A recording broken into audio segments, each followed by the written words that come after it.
Hawa nimepiga wote. Those people don't have to know.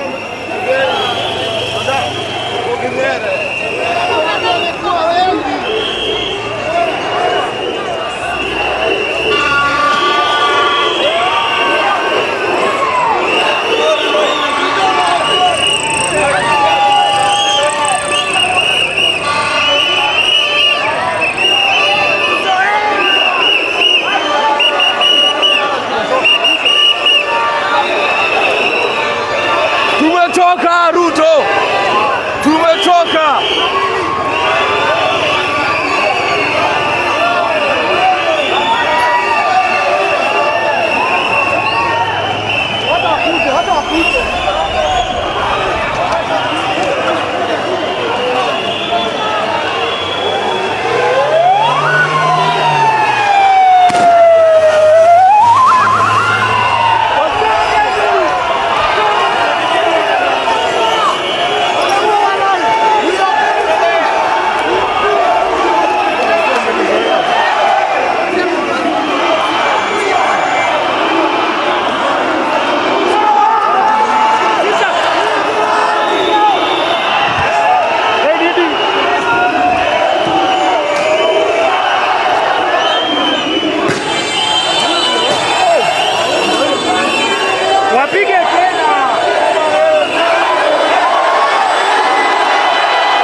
Sisi tumeanzishwa huko nini? Tumeanzia huko aka. Kikam. Yote lazima nimeingia hata kwa kaskazini. Nimelia. Hii kazi itaki. Ona wewe amekuja. Nimeweka flight mode bwana. Sasa.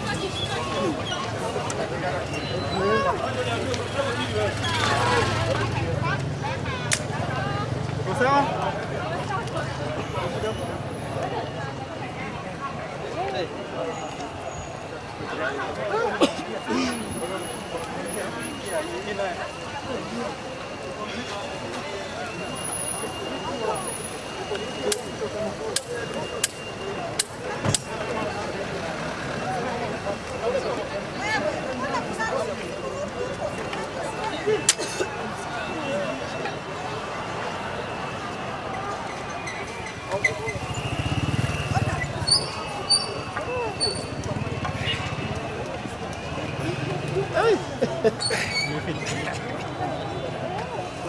napata. Ndio kwa kugawana, mimi niko hapa kuna ngine kutekeleza. Kabla period nini hapo? Yuko hakuna kitu kingine zote. Mtu ananisimu gani unapata?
Actually, on some of the few items, and even the proposal to levy the capital gains on the transfer of the property.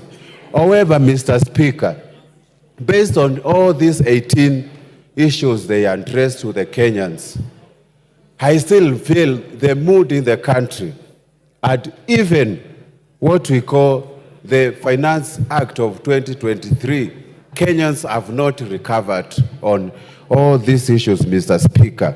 And based on what I have been instructed by my voters, based on what Kenyans are doing at the moment, even now, going all over the street, I want to oppose this finance bill on that issue. Mr. Speaker, I think we can actually do a lot of things. And the reason why I'm opposing the finance bill, number one, is a proposal to increase the import declaration fee at a rate from 2.5% to 3%. And we know Kenya is a net importer on so many issues. Actually, 60% of what we consume in this country is imported. It means we are going to have a multiplier effect in this economy. The other issue, Mr. Speaker, was the increase on duty for gaming and betting, and nobody has spoken about this issue.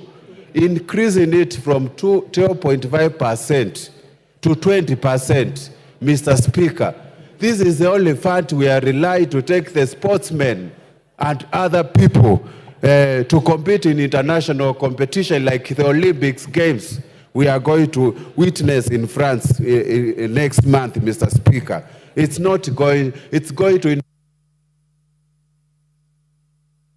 Thank you, Nguna.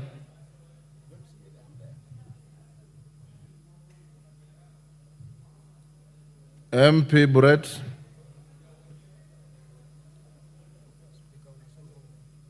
MP Brett.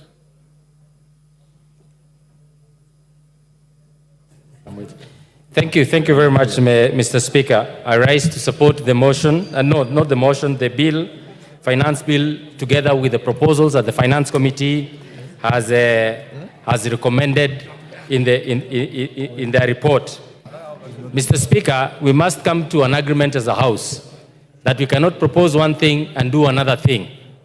We did indeed made proposals as this House and passed the appropriation bill, allowing the Budget Committee to be able to appropriate the funds that we had thought are of essence and also of great concern to the people.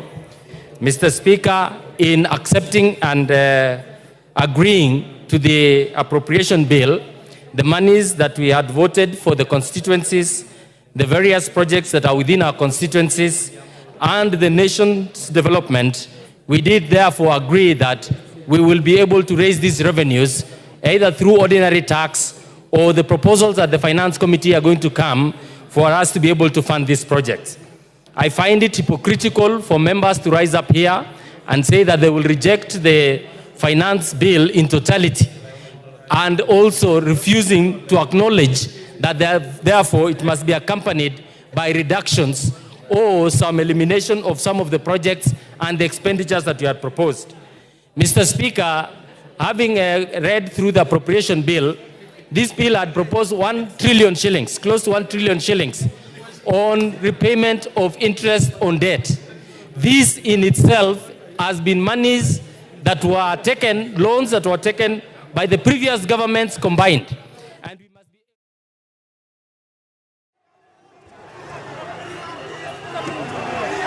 Asa, peaceful demonstration unapata nini? Unapata nini? Peaceful demonstration. Ukianza kurusha mawe ni nini? Mawe gani? Peaceful demonstration. Mbona mnarusha? Hiyo ibaki yao ni polisi, wani.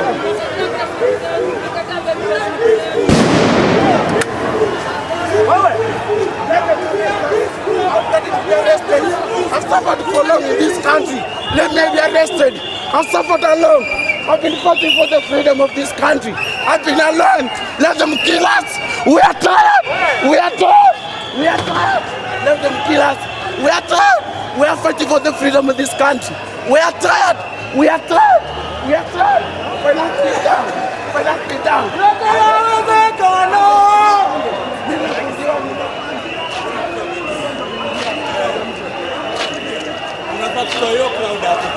Yote yawezekana. Yote yawezekana.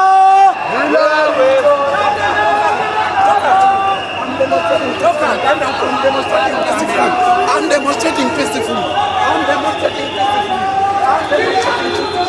I'm demonstrating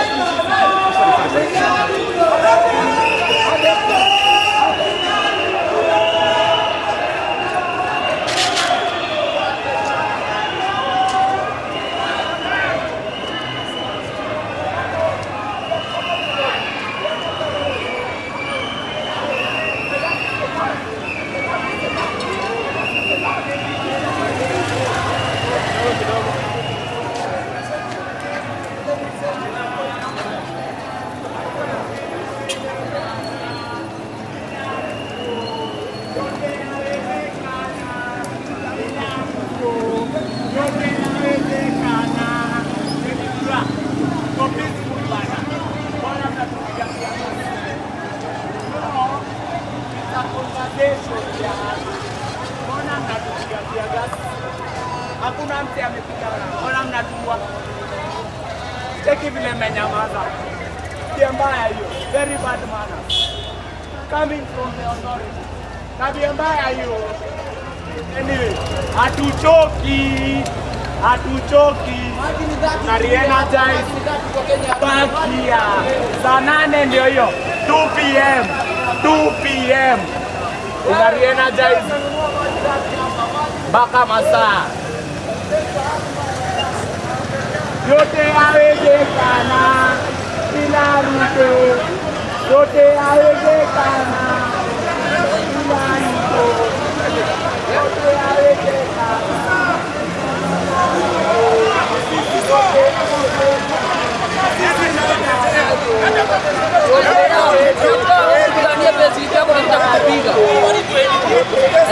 Wamekutoa Kenya, kupigania pesa yako kuja kutupiga. Napata unesponsoriwa na lunchbox. Si tuko peaceful. Sasa hata ukinipiga, na pesa yako napata 2%. Lazima mtu mmoja kwa ground, lakini usipige. Unaweza jifanya unafanya kazi. Basi tusitupige. Sawa. Tumishi kwa wote. Sawa baba. Wewe siwezi weka tano, siwezi weka wazi bro. Watu wana amani. Usikuje ukapoteza mikono kimcheza mchezo, unasha mkono pole. Wewe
hatutaki. Just forget about it. Financial levy hatutaki. Go ahead and plan another thing, lakini financial bill hatutaki. Mimi nasimama hapa kasume. Mtoani kusema nini? Mambo ni lai. Unapandisha mkate. Mimi kule nini ujinga. Utaenda nyumbani utake usitake. Na mtu nikwambia kitu nini? Mimi kama mjaluo. Wewe unga unibadilisha lakini sawa. Lakini mambo ya kupandisha finance bill nimekataa. Ruto must go. Ongea sana Ruto, wafua wende. Ruto must go. Ili mfano watubeba. Hataki bana. Lazima uende.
Ramayan.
Hii tukimpea mwaka moja atatua bana. Tafadhali atunyonge saa hii.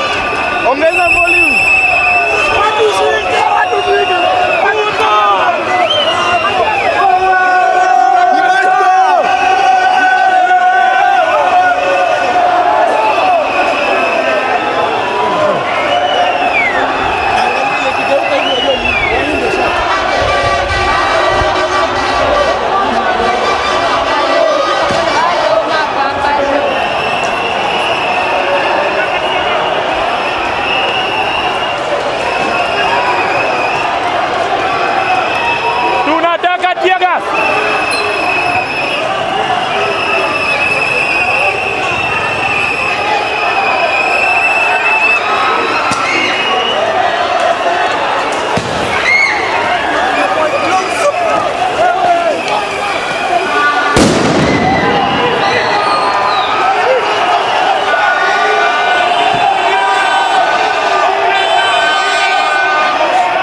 Rudisha!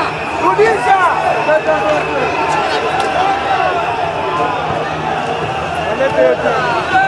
Chale, ekala.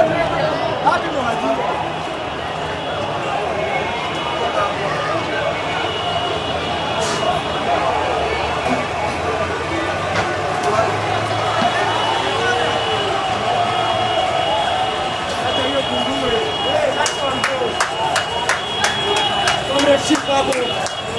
Ili makodia wangepusia. Usana ushamfanya huyu. Wewe umbwani.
Hiyo watu wanaanza kurusha mawe kwanza.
Mwambieni achukue hii ajifunge. We are tired of you, motherfuckers.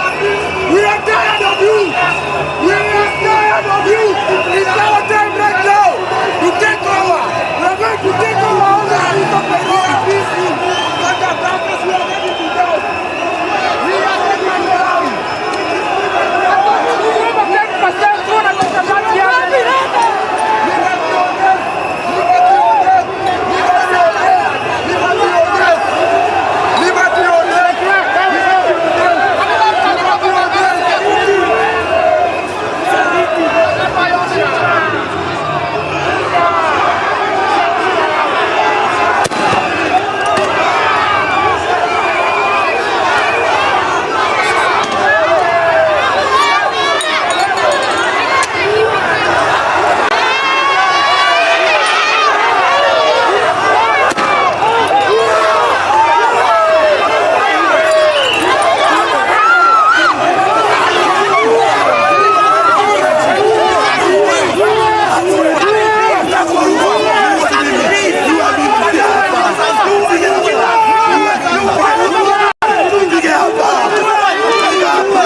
kuna watu mapata.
Wewe nani? Watu wengine wanakuja hapa. Wewe. Watu wa fulani kuja.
pesa yetu lazima tuibadilishe dola.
constitutional delinquent. We don't need, just go. Omera Ruto. Ngoja. Power to the people. You don't need any qualification to be a police officer. You only squad in. You only squad in and you become a police officer.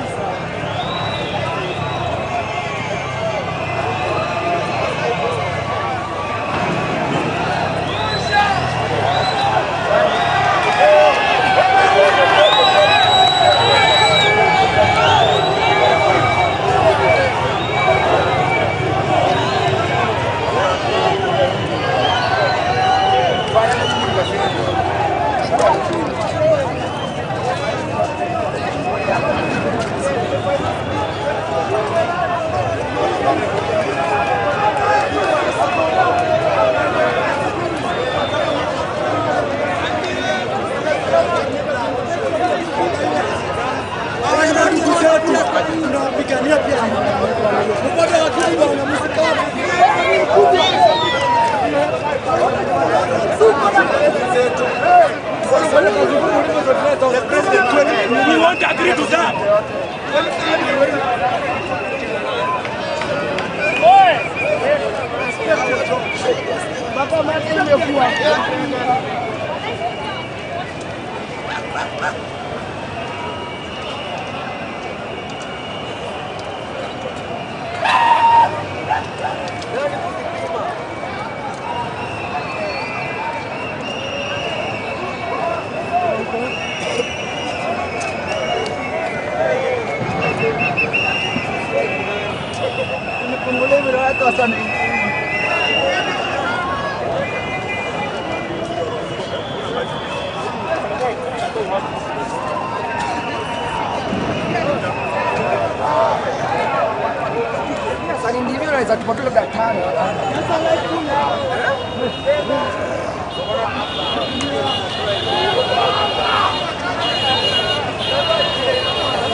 Walikuwa wanashuka.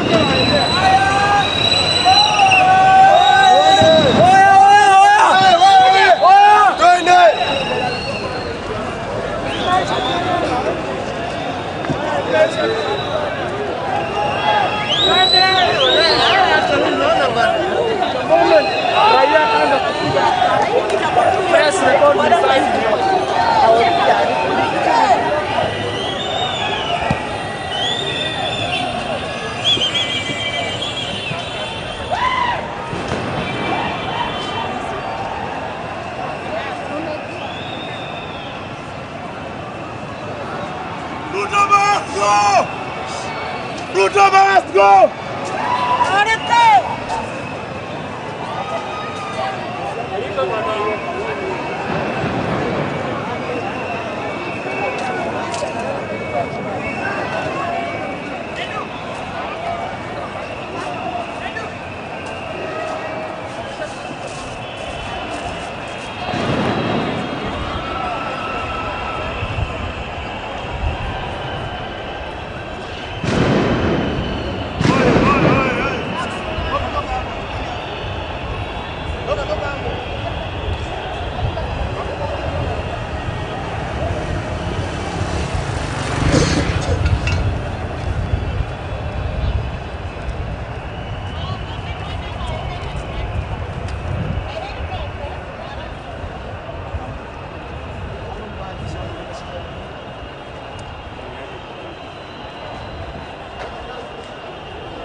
Oi.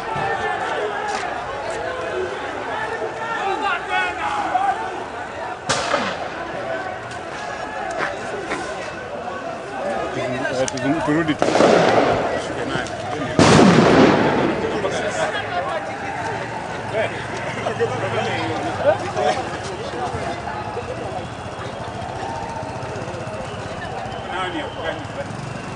Uko ni afumado.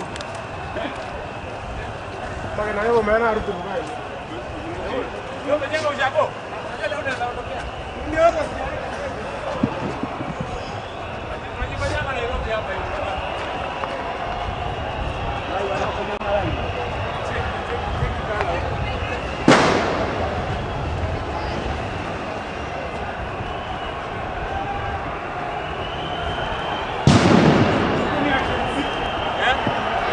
Uko ni afumado. Ingia na hivi, ingia na hivi. Uko.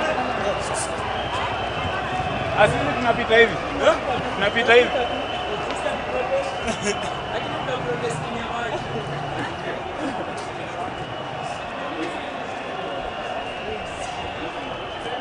Huko naitwa Afghanistan.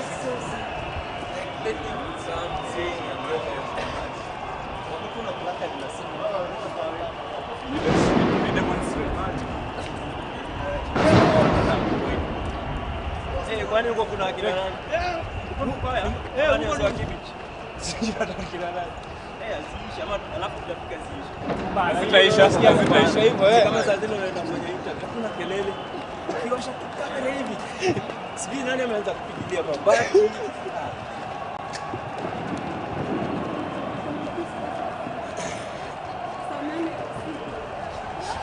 Sikia town, sikia Nairobi. Sikia Nairobi.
orders.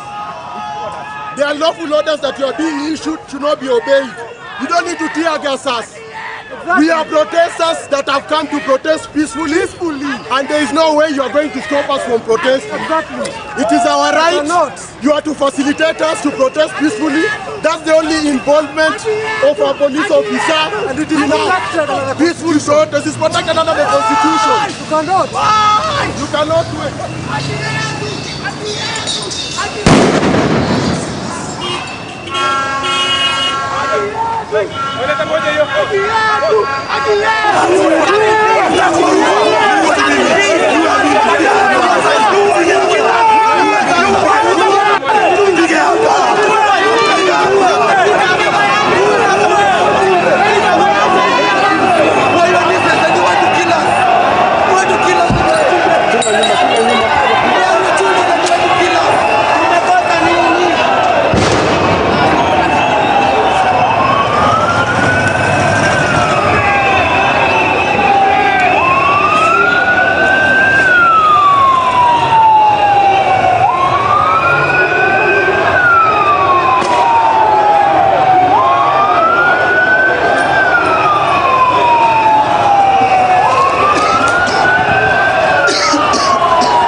This thing we are going to court to get people personally accountable. If you are a police officer, you shoot a bullet, you'll be personally accountable. Imagine nobody will be accountable on your behalf. Reward of the use of a live bullet. Evidence has been collected. A live bullet has been used, evidence has been collected.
Achukue hii.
water. No, don't use water.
And this is creating unnecessary tension in the country.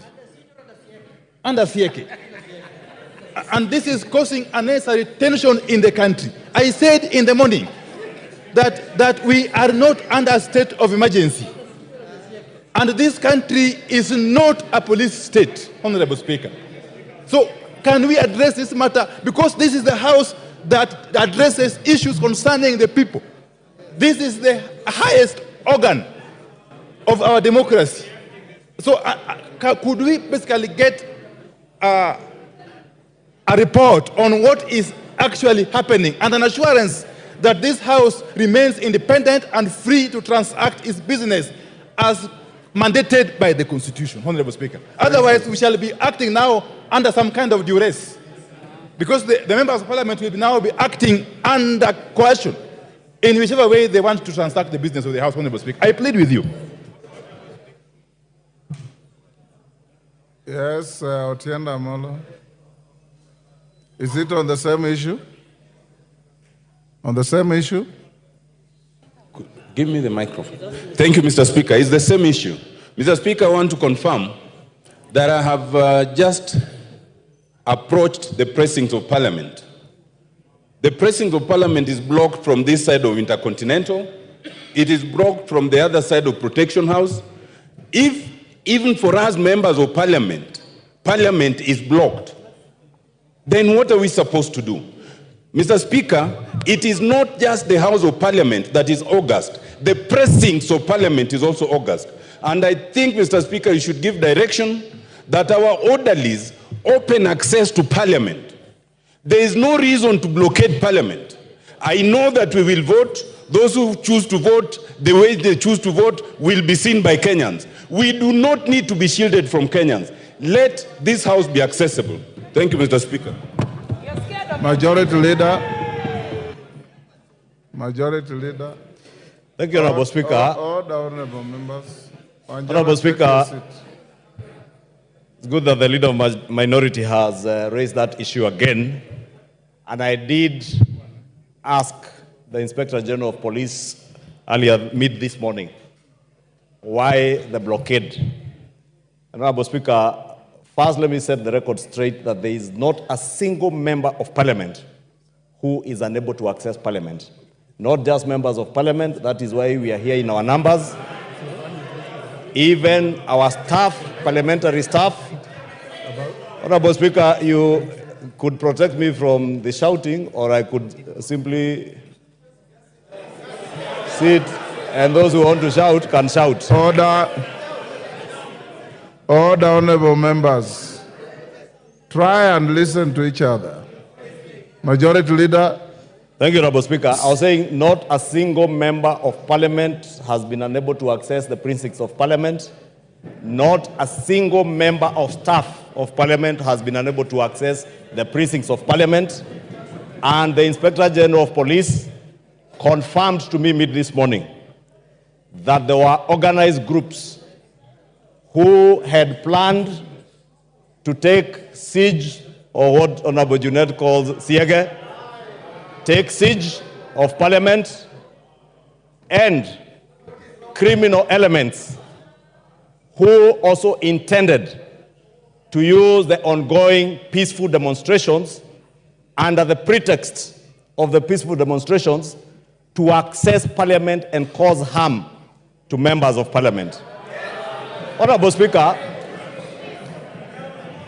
I said it is good the Leader of Minority has raised this issue, because at the end of the day, if any one of you or any of our staff members gets harmed in any way, we will point fingers at the same police officers whom we have bestowed the responsibility of ensuring our safety, Honorable Speaker. It is indeed true, Honorable Speaker. Order. He is responding to a point of order. Order. Order, Babu. We not take your seat. Take your seat. It is me to rule whether he's out of order or not you. Order, Babu Wino. Take your seat. You know, Honorable Speaker, we said the other day respect is earned, and you did indicate to us that even in this House, we must act with some decorum and some respect. And the same could be said of maturity, Honorable Speaker.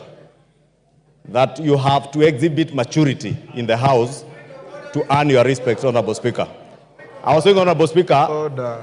in the endeavor to protect not just the safety of members, but the institution of Parliament, the Inspector General of Police indicated to me that they have taken adequate security measures to ensure that every member of Parliament who wants to access Parliament can access Parliament.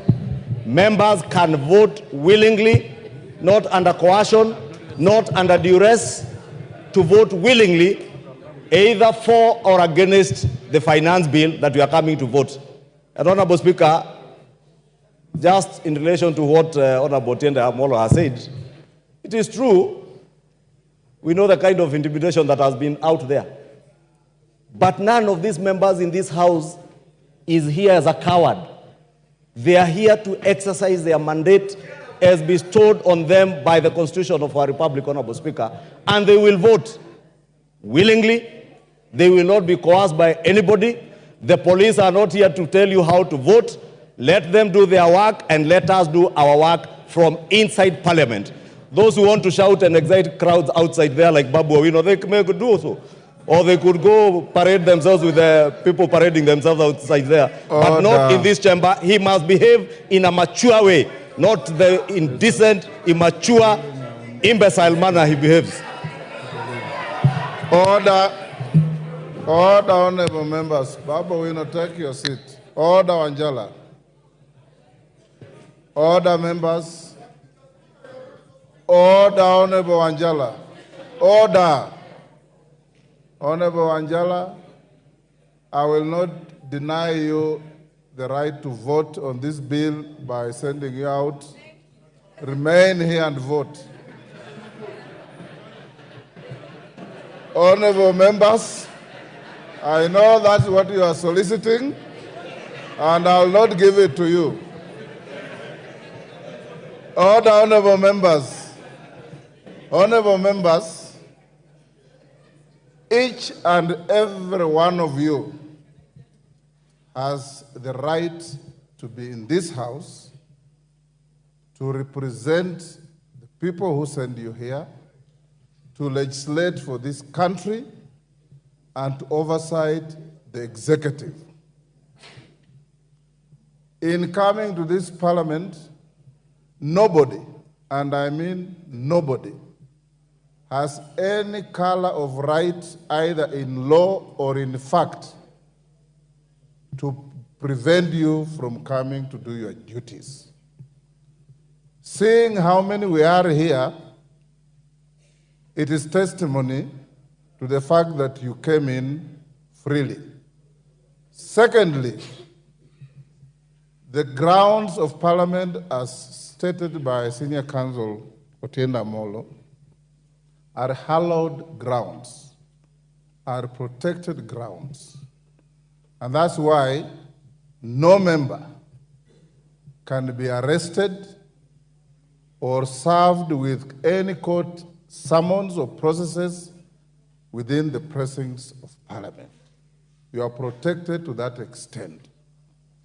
Beyond the precincts of Parliament, the Speaker and the administration of Parliament have no jurisdiction. Our jurisdiction is here in the chamber and within the precincts of Parliament. I instructed the majority leader, after Honorable and I raised the issue, to get in touch with the police and speak to the Inspector General and bring him to the attention that whatever law enforcement activities going out there should not in any way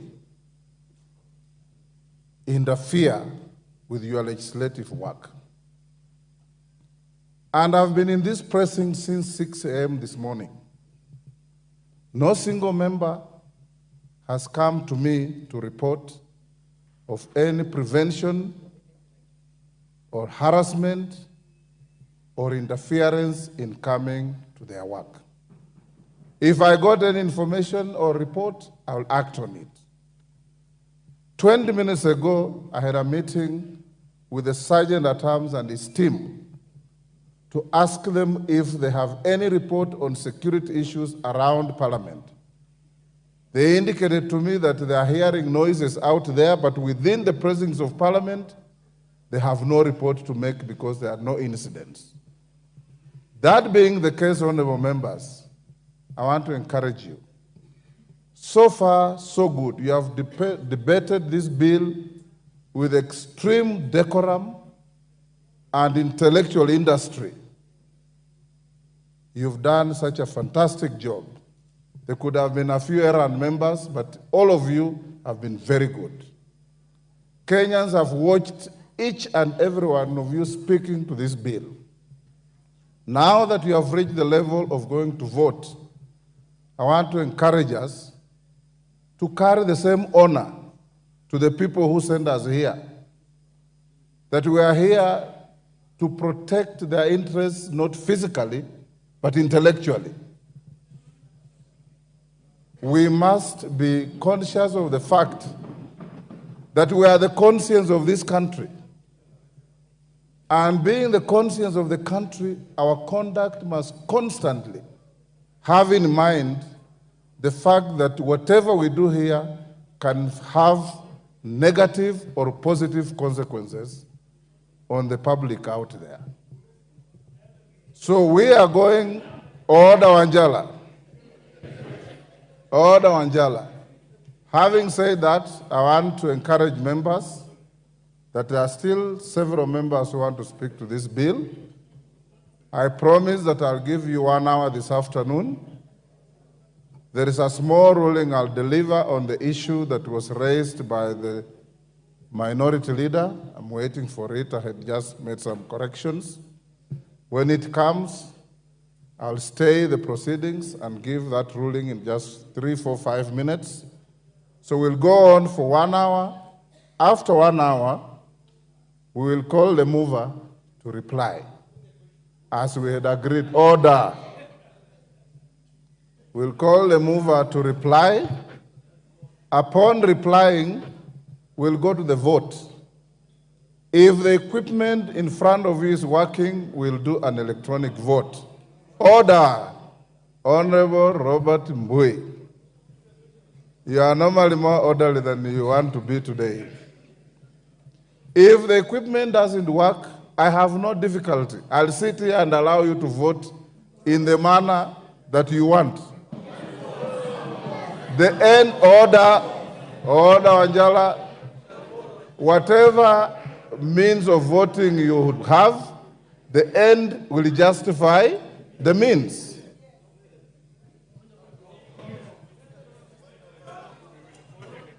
Yes, Junet.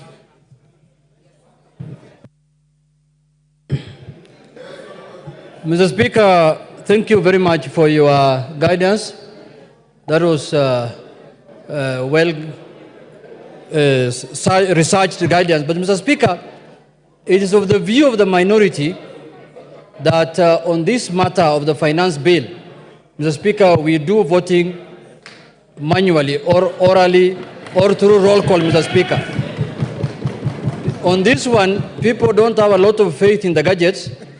So, Mr. Speaker, we want to vote now this one orally so that everyone can, his vote can count. This one, Mr. Speaker. We seek your indulgence. Order, members. Let's cross that bridge when we reach it. Next order. Yeah. Honorable Oundo. Honorable Oundo, you have a statement. All the honorable members. Thank you, Honorable Speaker. Honorable Speaker, pursuant to provision standing order 44.2c, I rise to request for a statement from the chairperson for the Departmental Committee on Administration and Internal Security regarding the facilitation of national government administrative officers, especially from Samia Sub-County. Honorable Speaker, Section 8.2 of the National Government Administrative Act 2013 gives powers to the national government administrative officers to to coordinate national government functions and the Constitution as the office of the President necessary for the effective and efficient coordination of national government functions. Regrettably, the Assistant County Commissioner of Siopo Division, Funyula Division, and Sub-County Police Command of OCPD of Samia Sub-County do not have government vehicles. This is despite the fact that these senior officers are expected to facilitate execution of their mandate of ensuring peace and security in their respective jurisdictions 24 hours a day without fail.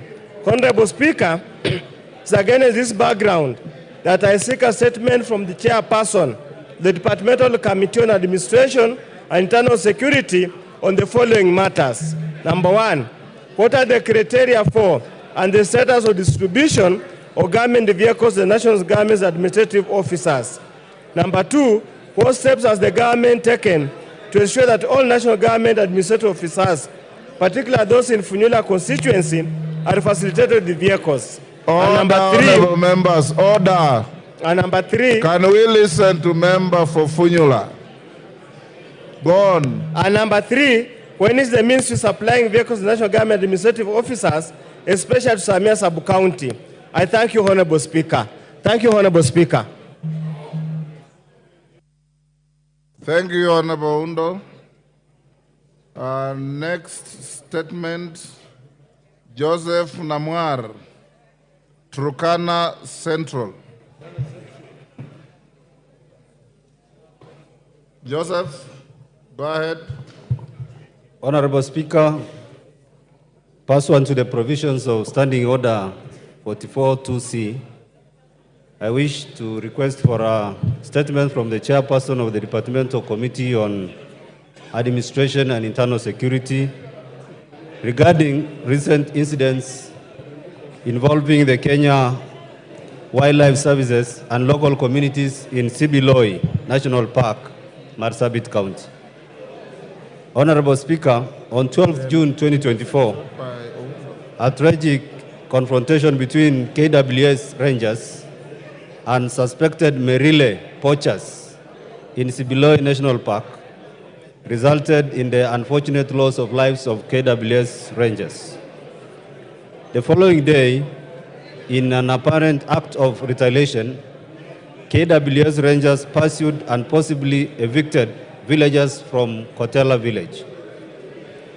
Escalating the situation further, on 14th June 2024, at approximately 9:00 a.m., KWS personnel aboard a helicopter opened fire on a group of fishermen who were in an engine boat near the shores of Lake Turkana in Kanakwara village.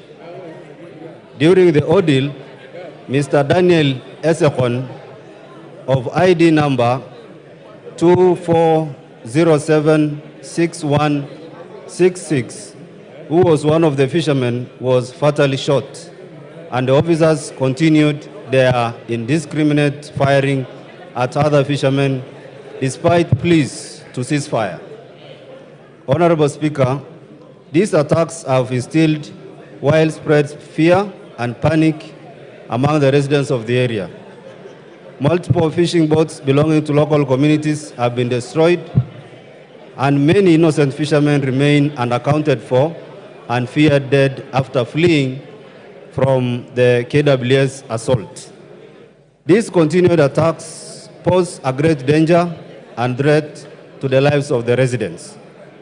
Honorable Speaker, it's against this background that I request for a statement from the chairperson of the Departmental Committee on Administration and Internal Security on the following. One, could the ministry provide a detailed account of these incidents, including detailing the circumstances that led to the excessive force by KWS Rangers against the residents? Two, what specific actions have been initiated to ensure a thorough investigation into these events, including the tragic shooting of Mr. Daniel Esekon? Three, what measures has the ministry put in place to ensure that the family of Mr. Daniel Esekon is compensated for the tragic loss caused by KWS? And four, what steps are being taken to de-escalate tensions between KWS and local communities, including collaboration with the Ministry of Tourism and Wildlife to prevent such tragic incidents from recurring in the future? Thank you, Honorable Speaker. Thank you, Joseph. Is Tongo, you're here? Both Oundo's statement and that statement by Namwar are to your committee. You bring the response in 2 weeks. Okay, well... Protas well Akuja. Protas. Thank you, Honorable Speaker. Honorable Speaker, I rise to request for a statement regarding the recruitment of casual workers by Kenya Power Company in Turkana. Honorable Speaker, pursuant to provision of Standing Order 44-2C, I wish to request for a statement from the chairperson of the Parliamentary Committee on Energy regarding the recruitment of casual workers in Kenya, in the Kenya Power and Lighting Company in Lodwar and Kakuma, Turkana. Honorable Speaker, the Kenya Power Company has been engaging casual workers to supplement its workforce. There have been growing concern and grievances reported by the casual workers engaged by Kenya Power Company workers stationed in Lodwar, Turkana regarding their unsatisfactory terms of employment. It is disheartening to note that these workers who have served the company diligently for years are denied permanent and pensionable employment terms during recruitment and confirmation exercises, while their counterparts from other counties are absorbed and some even posted in Turkana County. Reports indicate that factors such as nepotism, tribalism, and lack of transparency have marred the recruitment process, therefore locking out qualified casual workers. This unjust treatment not only demoralizes the affected workers and hinders effective service delivery, but also perpetuates the marginalization of Turkana County residents from gaining access opportunities for gainful employment. Honorable members, order. Order, honorable members. Order, Irene Mayaka. That Kamkunji is illegal. Honorable Speaker, it is against this background that I request for a statement from the chairperson of the Departmental Committee on Energy on the following. One, provide a report on the number of casual workers in Kenya Power Company stations in Turkana County absorbed on permanent and punishable terms in the last 3 years. Second, outline the plans that have been put in place to address the plight of casual workers who have served Kenya Power Company for years without being confirmed as permanent and punishable employees. Three, what measures has the ministry put in place to combat nepotism, tribalism, and corruption in the recruitment process to ensure qualified casual workers get a fair opportunity? Thank you, Honorable Speaker. Thank you. Honorable Lilian Sioi. Thank you, Mr. Speaker. I raise to request for a statement. Sorry, Lilian, just hold. The statement is directed to the Chairman of Energy. Who is the Chairman of Energy? Is it Vincent Kawaya? Is he in the House? Vice Chair?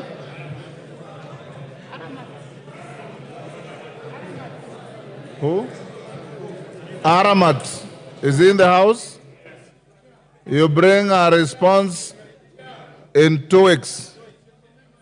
Thank you. We need a response in 2 weeks. Lillian, go ahead. Thank you, Mr. Speaker. I stand to request for a statement regarding delay in the issuance of e-TIMS invoices by the Kenya Revenue Authority. Honorable Speaker, pursuant to the provision of Standing Order 44-2C, I wish to request for a statement from the chairperson of the Departmental Committee on Finance and National Planning regarding the delay in issuance of e-TIMS invoice by the Kenya Revenue Authority. Honorable Speaker, the Kenya Revenue Authority issued a directive seeking all taxpayers carrying on business to onboard on the Electronic Tax Invoice Management System, e-TIMS. The e-TIMS was introduced through the VAT, Electronic Tax Invoice. Regulation 2020. However, taxpayers have in the recent past experienced challenges generating invoices from the eTIMS online portal.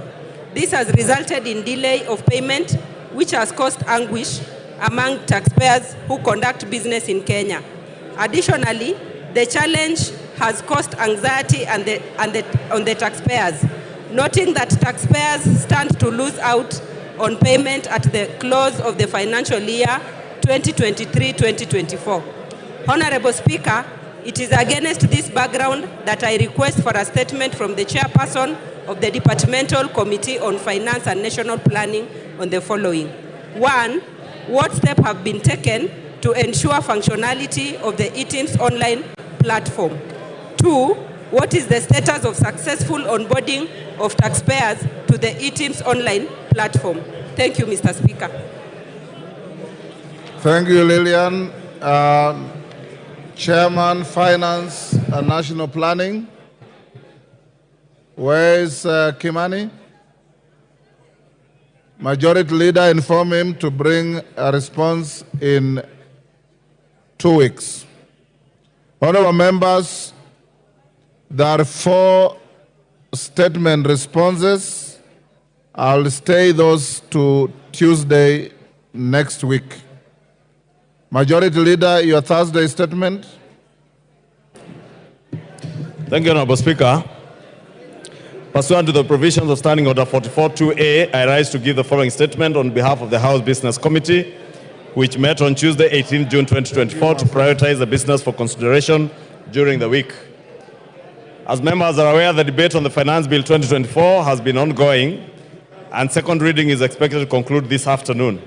I would like to commend the Departmental Committee on Finance and National Planning, and indeed the House, for the steadfast commitment and robust engagement in this important business of great national interest. Honorable Speaker, with regards to business for Tuesday next week, the House is expected to give priority to the business bound by statutory timelines. Further, the House is likely to sit longer, especially noting the resolution of the House earlier today approving a Tuesday morning sitting. The following bills are of priority. 1, second reading of the Appropriation Bill 2024, and 2, the County Allocation of Revenue Bill, Senate Bill number 25 of 2024. 2, Honorable Speaker, Committee of the Whole House on the Finance Bill 2024 and the Appropriation Bill of 2024. 3 is the second reading of the following bills, should they not be reached today: the Land Laws Amendment Bill number 2 of 2023 and the Mang Beans Bill, Senate Bill number 13 of 2022. Additionally, debate will also be undertaken on the following motions, should they not be concluded today. 1, reports of the Auditor General on the National Government Constituency Development Fund for 9 constituencies in Bungoma County. 2, report of the Public Petitions Committee on its consideration of public petition on funds spent contrary to the provisions of Article 223 of the Constitution. 3, reports of the Auditor General on the financial statements of specified state corporations. 4, report on the Parliamentary, Broadcasting and Library on enhancing reporting of parliamentary business on online platforms. 5, report of the Committee on Regional Integration on its inspection to the semi-autonomous institutions of the East African Community in Uganda. 6 is the report of the Committee on Implementation on the implementation status of reports on petitions and resolutions passed by the House. 7 is a report of the Committee on Trade, Industry and Cooperatives on its consideration of alleged unfair trade practices by foreign investors in Kenya.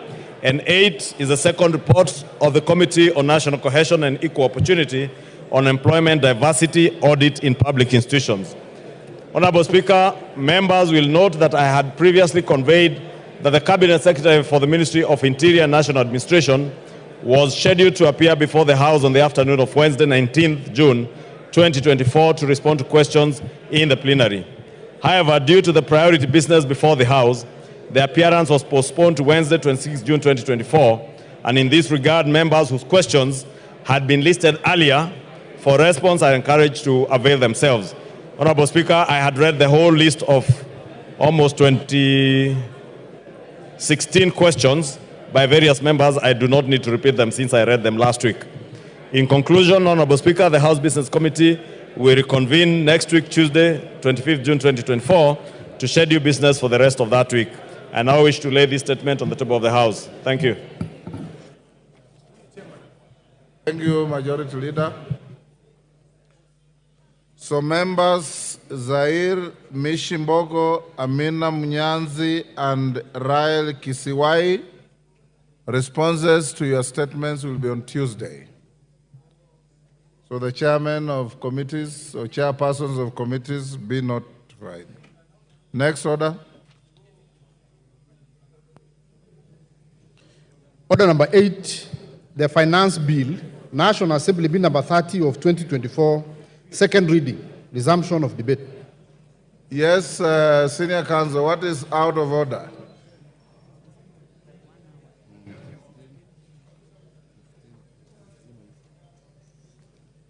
Yes. Could they give me...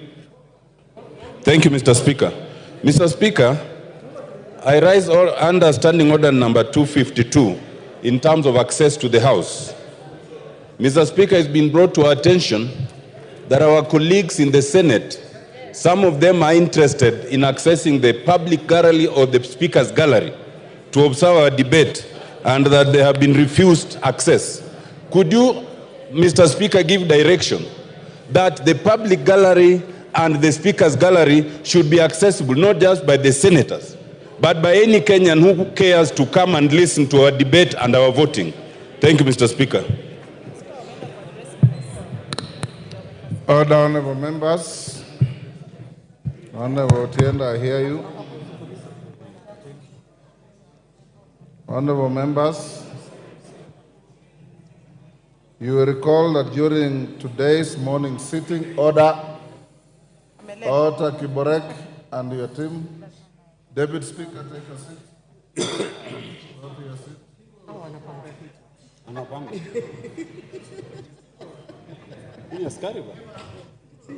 Thank you. Honorable members, you recall that during today's morning sitting, the leader of the minority party, the Honorable Pio Wandai, EGH MP, rose in his place and sought guidance on an advisory from the Cabinet Secretary for the National Treasury and Economic Planning on the measures of supply and ways and means currently being considered by the House. The Honorable Minority Leader noted that the advisory from the Cabinet Secretary was couched in the form of an procedural ultimatum to the House directing against amendment of the various revenue-raising measures contained in the Finance Bill 2024. He concluded by requesting for the advisory to be repudiated by the House as unduly anticipating debate on the Finance Bill 2024 and as an affront to the budget-making mandate of the House. Honorable members, I did allow the leader of the majority party, Honorable Kimani Ichung'wah, AGH MP, and the chairperson of the Budget and Appropriations Committee, the Honorable Ndindi Nyoro MP, to make brief rejoinders on the issue before scheduling it for my guidance during this afternoon sitting. Honorable members, as I proceed to guide on the matter, I wish to note that the advice referred to by the minority leader, though addressed to the clerk of the Assembly, was copied to both my office and to the chairperson of the Budget and Appropriations Committee. Contrary to the assertions made by the minority leader, the advisory is not an unusual document.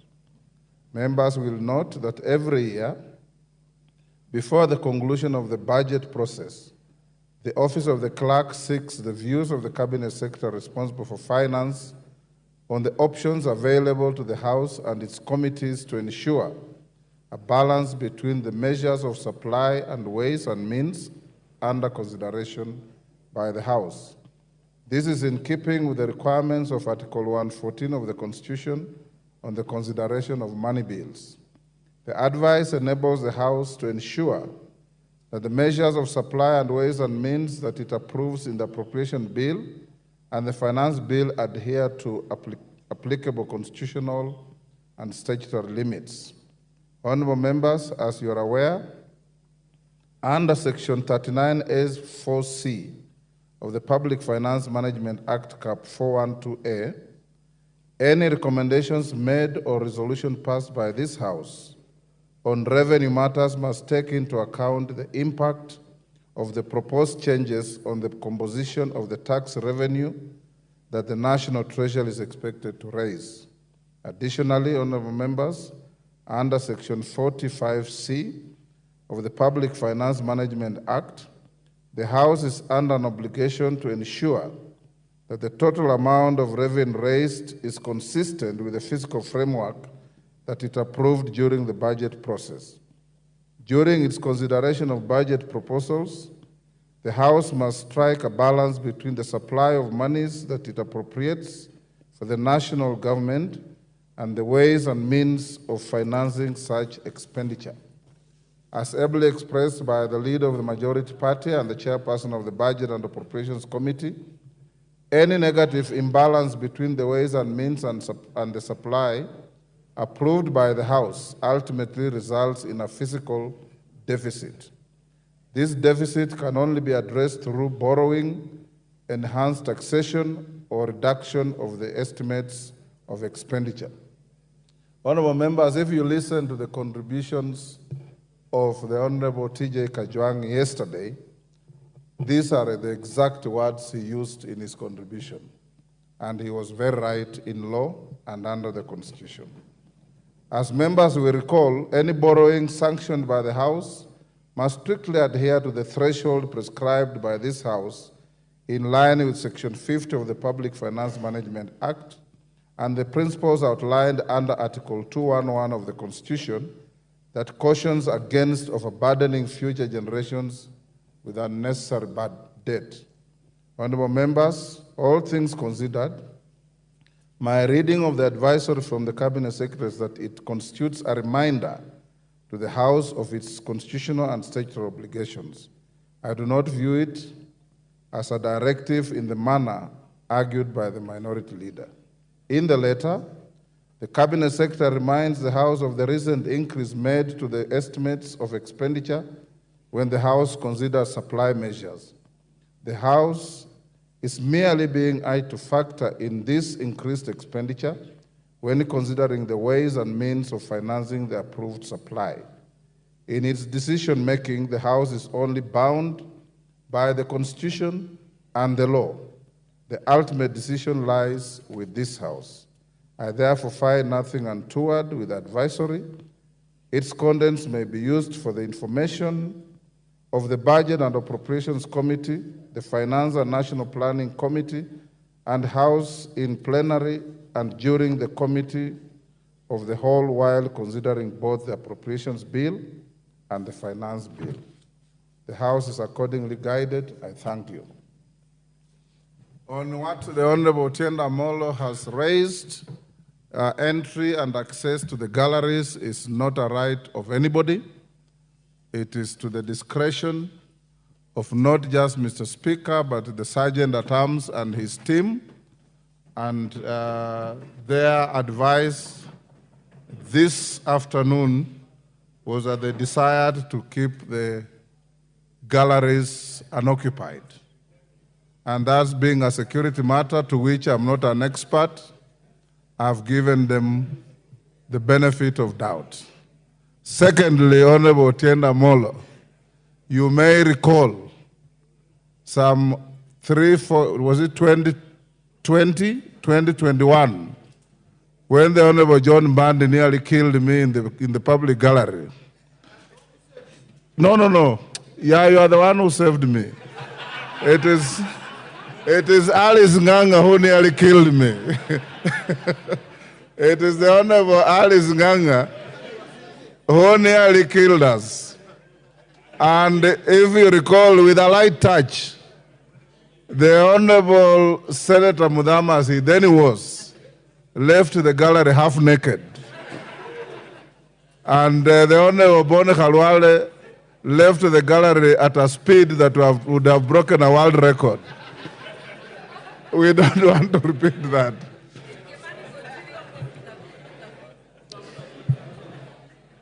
Honorable members, now we go back to the bill. Robert Basil. But as I call Robert Basil, honorable members, I have been order. I've been requested by the majority and minority leaders that we reduce the time further from 3 minutes to 1.5 minutes. Robert Basil. Thank you, Speaker. The time is too short, though. From onset, I reject the bill because it's very clear Generation Z, they cannot, or they want to say elastic limit on taxation has been reached. So we need to listen to the cries of the citizens and do like what Ronald Reagan in the US did. We cut taxes and we cut government expenditure. So, Mr. Speaker, if you look at some of the taxes, for example, if you look at the excise duty on coal, the 5%, in principle, Mr. Speaker, what it will do is going to kill cement, clinker manufacturing industries. And with that, we are going to lose jobs, lose revenue, and will not be able to realize the target. Additionally, the import declaration fee, Mr. Speaker, that has been raised from 2.5 to 3.5% is going to be moved to the final consumer. And since we import most of the items, for example, medicinal drugs, Mr. Speaker, it means hustlers and the poor patients will not be able to afford medicine. So, Mr. Speaker, what I want to say is this finance bill, we need to say no to it and possibly try to cut on taxes. Additionally, Mr. Speaker, the levy, eco-levy on plastics is going to increase price on plastic packages. And in reality, that is going to affect export of flowers and make our flowers not competitive. Thank you, Mr. Speaker. Victor Koech, Chepalungu. Thank you so much, Mr. Speaker. It's unfortunate that I'm now getting 1.5 minutes, but nonetheless, I will try my best. Mr. Speaker, this particular debate is taking a totally different angle, a political angle. As to why I'm saying this is because members have now deviated from arguing from a point of facts to now dealing with political issues. As to why I'm saying so, Mr. Speaker, is the fact that now informing the House that bread is going to be taxed, while the fact is the committee led by Kimani Kuria sought the public opinion, and on sorting on the public opinion, the committee is now dropping 16% VAT on bread. On motorcycle, Mr. Speaker, again, the committee report is saying that instead of allowing importation of motorcycles, we promote our local manufacturers so as to create job opportunities for our citizens. And in that case, Mr. Speaker, I support. Thank you so much. Jalango Langata. Order. Yes, Kibagende. What is out of order? And under what standing order are you? Thank you, Mr. Speaker. There is a stranger in the House. I've seen someone resembling Oscar Sudi in the House. There's a stranger in the House, Mr. Speaker. Order, Honorable Kibagende. If you want to provide comic relief, that is a very poor one. Go on, Jalango. Thank you so much, Mr. Speaker.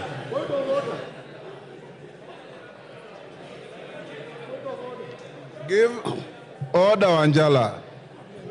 What is out of order? Give Anjala the mic. What standing order are you standing on? What order? What is standing 91. order? 91, Mr. Speaker. Pardon? 91. Order. Order. 91. Take your seat.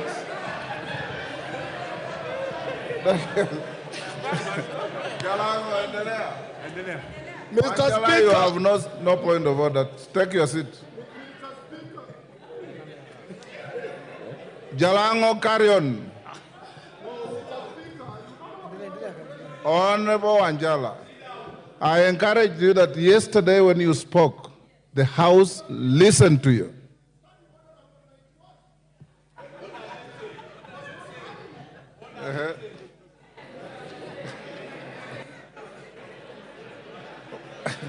What is it about?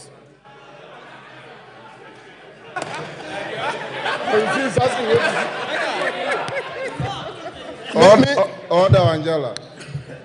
Angela, you know, Standing Order 91 is a standing order you use to challenge a colleague who is on the floor and has said a statement that you think is not factual.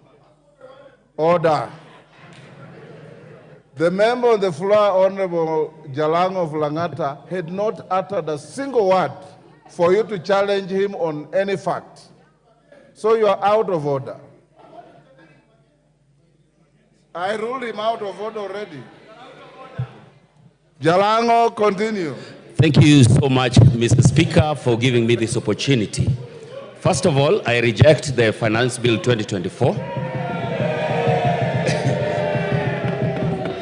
Immediately, immediately touched around everything that touches a common person. That was the M-Pesa, the cars, the pads. And I looked back and saw the whole generation in Langata out here having their voices so loud. Even after the amendments, I had to make the choice that I've made today. Now, out here is the Gen Z generation whom I talk to every day. I interact with them on Twitter, TikTok, and everywhere. When most of you will have gone back to the villages, we will be with them here in Nairobi. The question will still be there. And most of you know, I'm the friend to the president, and I spoke to him, and he knows very well that this is my stand. Thank you so much, Mr. Speaker.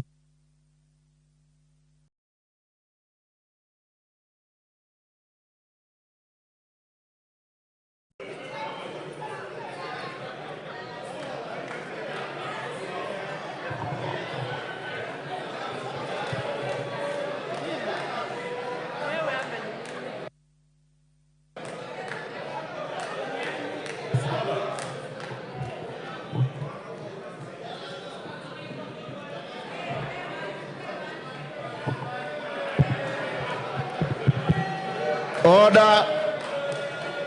Honorable Katana. Honorable Katana, you are being grossly disorderly. Please exercise some decorum, not just you, everybody else that is either cheering or jeering. We want to have an orderly end to this. Member for Kuresoi. Thank you, Mr. Speaker, for giving me this opportunity to give my voice on this important bill. I've been waiting for it since morning. From the onset, Mr. Speaker, I want to say that I support the bill 2024-2025. I am supporting the bill, Mr. Speaker, because of a number of reasons.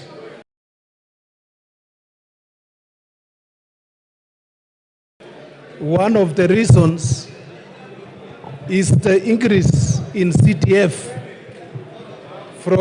is the increase in CTF by around 50 million. This CTF, Mr. Speaker, is a fund which touches all corners of our country. And this is a fund which has really transformed our country. Mr. Speaker, I also want to say that I support this bill because of the 50 million which has been set aside for electricity. Mr. Speaker, When I go around my constituency, Kuresoi South, people are asking me about electricity, maximization of transformers, and installation.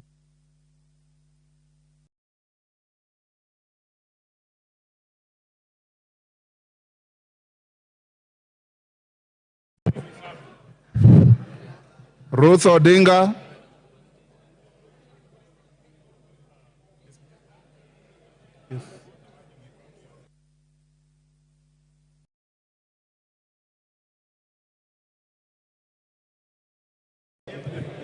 Can you give... Thank you, Mr. Speaker. I stand up here to reject the bill, the Finance Bill 2024, and mine is very simple. This finance bill is actually an IMF-driven finance bill. One of the tenets of the IMF is to see countries that they come into to stop subsidies, also to promote privatization, but the worst is for these countries to have oppression. That is the oppression of the people. And what you're seeing out here right now on the Gen Z is not only because of the fact that there's the state oppressing them, but IMF is playing a very big role in that is happening. And my good people, let me tell you, Gen Z is out, and I'm very happy. The only thing that I really agree with this finance bill is for the Gen Z to say that Baba should be left out of this mandamano. Thank you. Roku.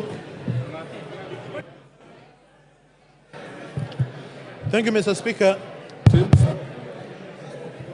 Thank you, Mr. Speaker. The people of Better North, Mr. Speaker, 684 villages, they don't have a power connection. 684 villages, if you multiply that by 100 households per village, you realize it's quite a number of thousands of households in my constituency which don't have power. This bill, this budget, Mr. Speaker, it promises the people of Better North that we will be connected with power. We have young people who have been employed as interns. This bill, this budget, it confirms the teachers, the young JSS teachers who have been employed as interns. And also, it promises further 20,000 young teachers also to be employed as interns, Mr. Speaker. Some of them will be coming from Better North, the people who sent me here, Mr. Speaker. And it's for this reason, Mr. Speaker, that I support this finance bill, Mr. Speaker, among other many reasons, such as ensuring... Time up. Esther Pasaris.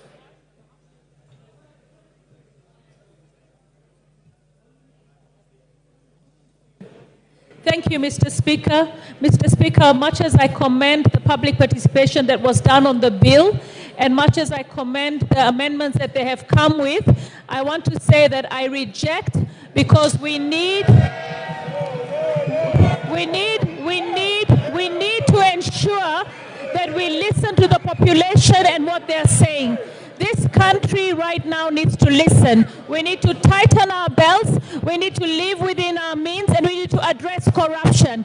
Yesterday, seeing Obado getting away with a settlement of only 15% when he owes 1.9 billion tells us that we are not serious about addressing corruption. If we address corruption, we will be able to fund the expenses of this government. It is time for us to take a position that corruption is the biggest enemy in the room. And I think I stand ashamed to know that only a house in Loresho is not 40 million. A flat in Nairobi is not 9 million. Even in the settlement, we are actually cutting deals. So I say we say no to corruption, and we fund and live within our means. I reject the 2014 finance bill. Thank you. Member for Nyaribari Chache.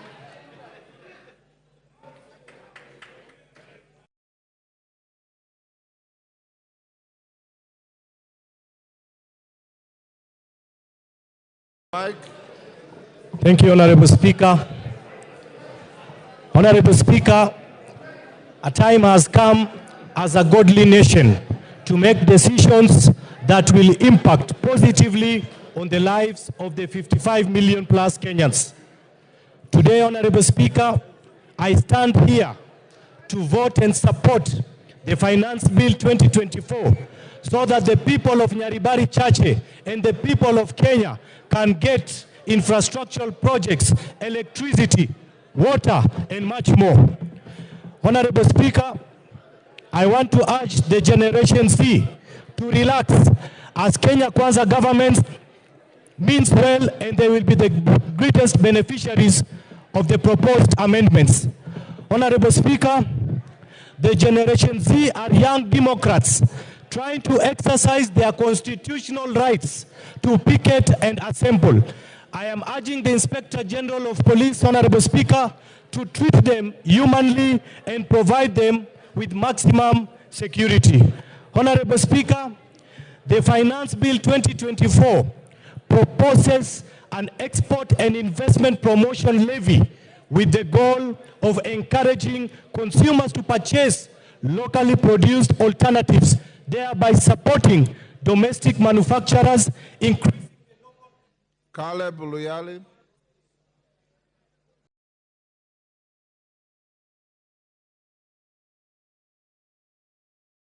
Thank you, Speaker. Finally, I got a chance. Mr. Speaker, I use only 1 minute to say we reject this finance bill, we reject the report of the committee on the finance bill. Mr. Speaker, a German social constructivist once said, Alexander Wendt, he once said that anarchy is what the states make of it. Mr. Speaker, this government is going to create anarchy in this country. And this finance bill is going to be the impetus of this anarchy. We have seen what is going around. We have seen every town in this country is occupied. And very soon, members of parliament, their homes are going to be occupied. We cannot sit here and pretend that everything is normal outside. Mr. Speaker, I want to urge my colleagues on the other side, you have a few minutes to change your mind. We must reject this finance bill. Gigi Kagombe.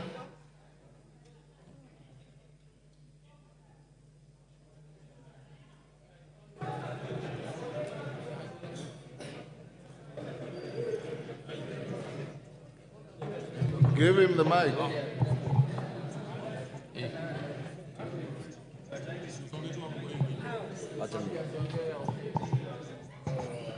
Thank you, Speaker. I stand to support this Finance Bill 2024 because, Mr. Speaker, we have a responsibility as a House to create employment for the people who are out there demonstrating. Mr. Speaker, we also have a responsibility to make sure that we give the right information to the young people of this nation. In as much as they elected us and we listen to them during public participations, we also have a responsibility to tell them the truth. Mr. Speaker, for the people who are lying in Gatondo Hospital and for the doctors who are going to treat them, I vote yes. Mr. Speaker, for the tea farmers who are in Gatondo now and other places, I vote yes. For the JSS teachers, I vote yes. For those people who are guarding us as the police officers, I vote yes. For the members of KDF who need to be paid salaries, I vote yes. For the people that we need to create employment and to create manufacturing in this nation, we are asking that we introduce excess duty on products that are gotten from other countries so that we support our economy. Those people who are out there need jobs. In fact, those people who are being mobilized because they do not have jobs. We have a responsibility to create jobs for them, Mr. Speaker, and we shall not create... Thank you. Member for Kajiado East. Yes. Mai. Give him the mic. Yes. Okay. Mai, use the next mic. Thank you, Mr. Speaker, for giving me the chance to contribute on behalf of the people of Kajiado East constituency. I rise to oppose the finance bill for 2024 because the bill has excessive taxes on common wananchi. Mr. Speaker, as you can see, our economy has not improved, and we have about 16% of our population living below poverty line. And the reason is because of bad economy as well as corruption in this country. By taxing them more, I feel like it's putting a burden on wananchi, which we should be doing more to help them than hurting them.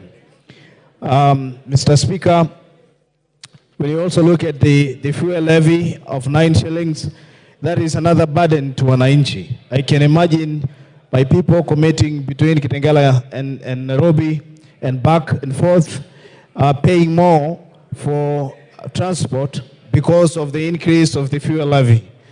So, Mr. Speaker, I stand to oppose the bill because it is not friendly to common wananchi. Thank you, Mr. Speaker. Moses Kirima.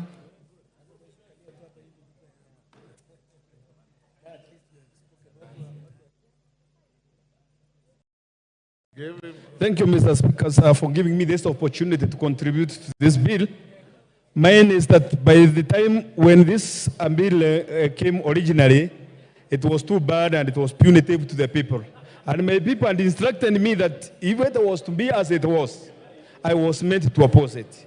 But when I came and raised the issue with the chairman of finance, Mr. Kimani Kulia, he told me that there are going to be some amendments of which actually what I was told to oppose, the bread, taxation, bondas, rentals, essentials, cooking well, and avocados, and the rest, the agricultural outputs.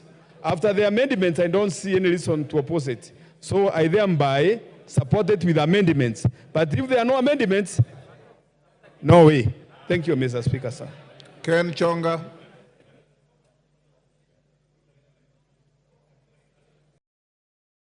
Thank you, Speaker.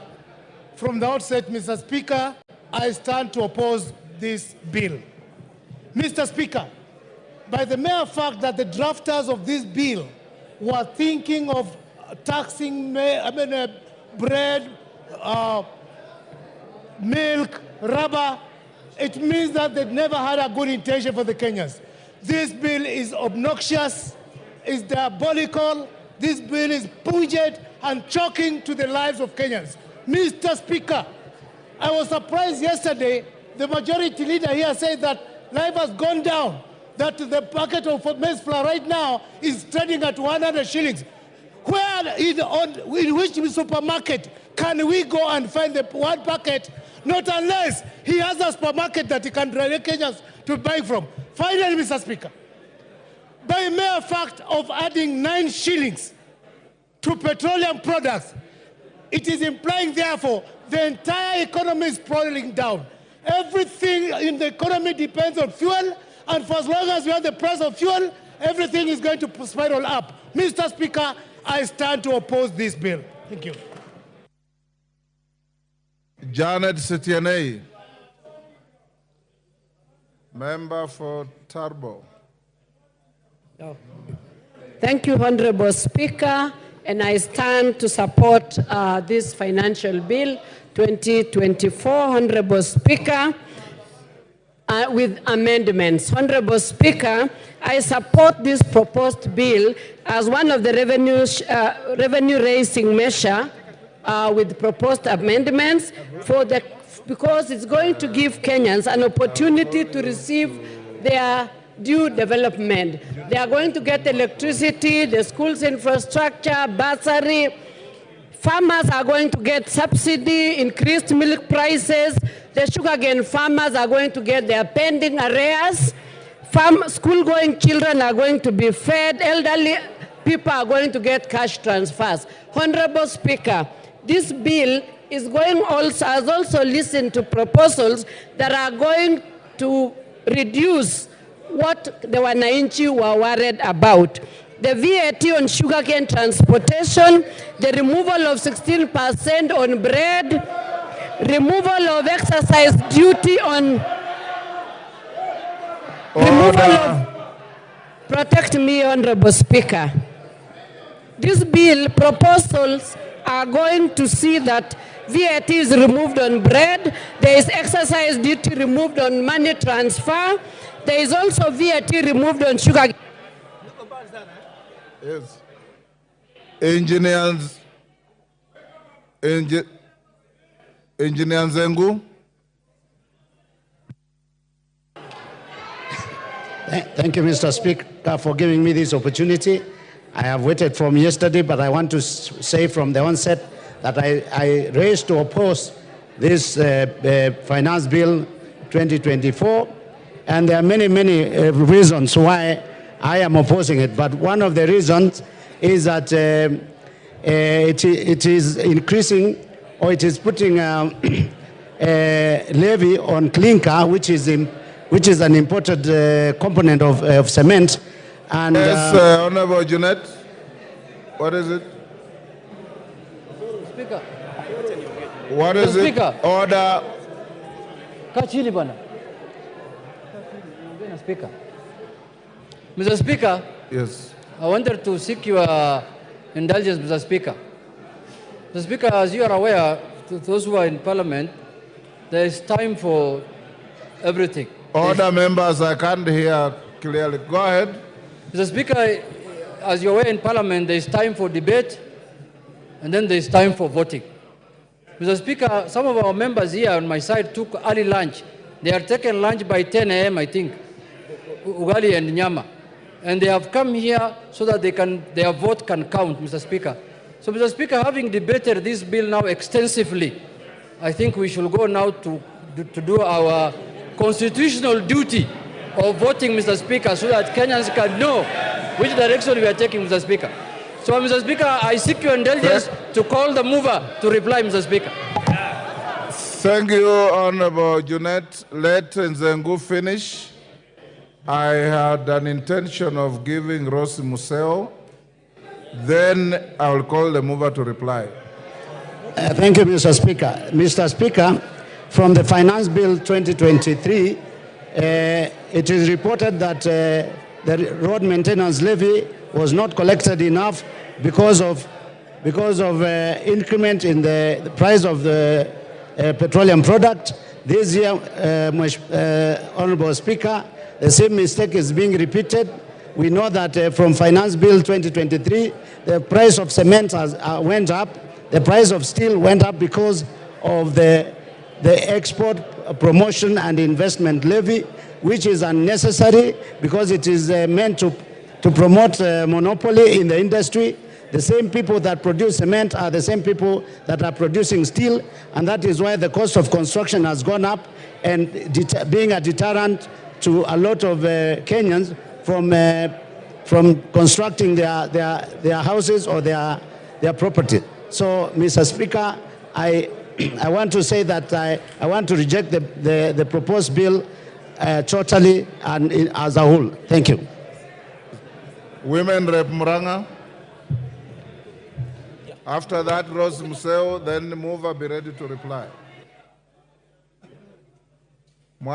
Okay.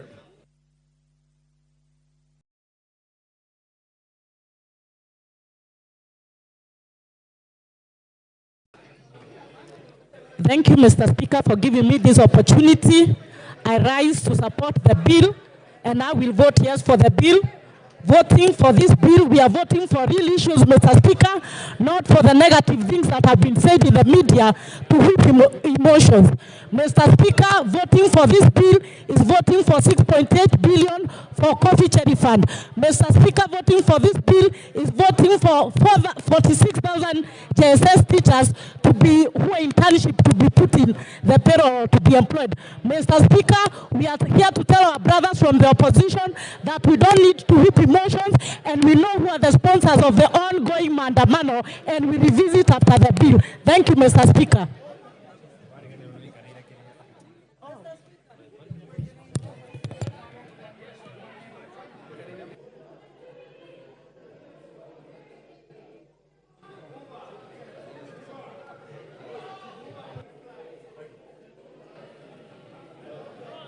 Thank you, Mr. Speaker, for giving me this opportunity to to add my voice onto this. And I start by saying that I reject this finance bill 2024-2025. And Mr. Speaker, you can see from what is happening in the streets of my constituency, the picketing and the protesting the people are doing on my constituency, because this bill is not undergo due public participation. And that is why I'm saying if they listen to the people in the first place, they should listen again and they take the bill back to the people. We reject it and we ask for it to be withdrawn, be taken to the people, because the people are the taxpayers. They are the people we are subjecting to these taxes. They should be heard. And then, Mr. Speaker, I would like to ask the government side not to pretend that they are doing Kenyans favors by introducing these amendments. Actually, these amendments were not there in the Finance Bill 2023. It is not a favor you are doing the people of Kenya, and we are asking the people in the government to listen to the common mwananchi. I've done so, and that's why I reject this bill. I've also listened to my side of the divide of the government, which is the Azimio coalition with the most professors who can never be wrong on this finance bill. And that is why I reject this finance bill. Thank you, Mr. Speaker. Asante. Asante Bwana Spika kwa nafasi hiyo umenipatia. Mimi natoa sauti yangu kupinga mswada huo wa fedha wa mwaka 2024 na 25. Kwa sababu watu wa Makueni wameniambia kabisa mswada huo hawezi kukubali jinsi ulivyo, na nasema hivi ya kwamba Wakenya wametoka katika janga la corona ambalo limeweza kufanya wengi waliishiwa na biashara zao, wengine hawako kazini, na maisha ya Wakenya yamekuwa katika hali ya juu sana, na serikali haijafanya mikakati maalum ya kuweza kuboresha maisha ya wananchi wa Kenya. Tungekuwa katika nyumba hii tukiongea jinsi ambavyo tunaweza kuwasaidia Wakenya waboreshe maisha yao. Nasema hivi ya kwamba kupata pesa ambazo ni za kuweza kusaidia serikali kuendelesha mambo yao, kuna njia nyingi.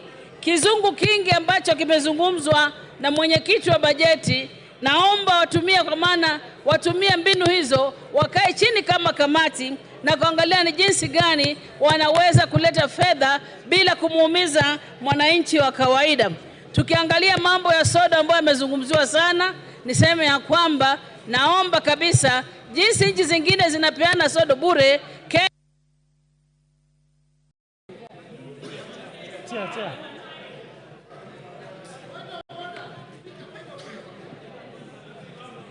Yes, Honorable Kimilu. Honorable Kimilu. Speaker, is it in order for you to deny me a chance to reject this finance bill? Because I've been here since just a day, and you not give me any chance, but I reject this bill, Mr. Speaker.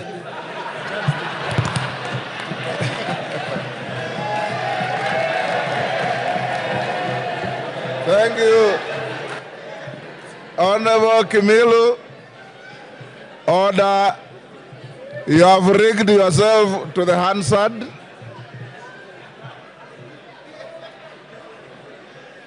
Korea Kimani. Yeah. Korea Kimani.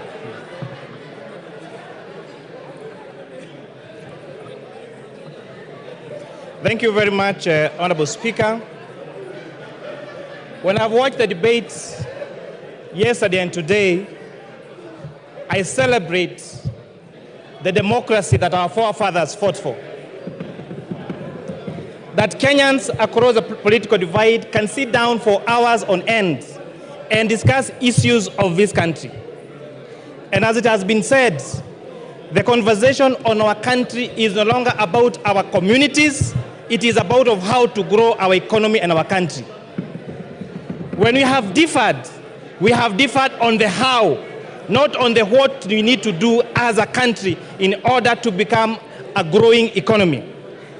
But Honorable Speaker, sadly, this debate has been skewed in a different way because of the fallacies and the lies have been told.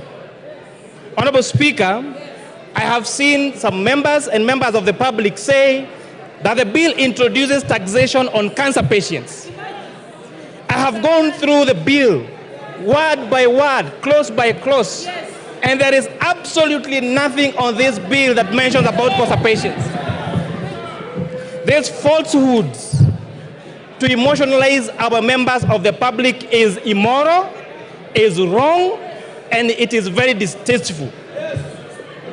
We have seen a lot of contestation, especially by our young people, that there is introduced taxation on digital content creation.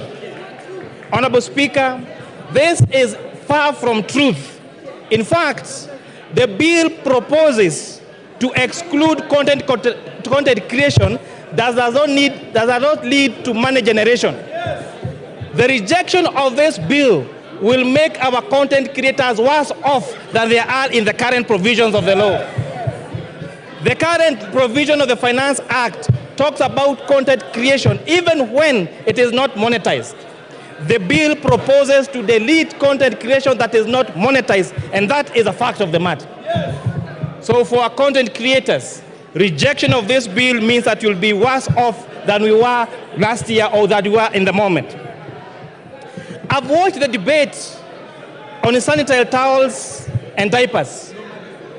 Honorable Speaker, I grew up during napkin times when children used to be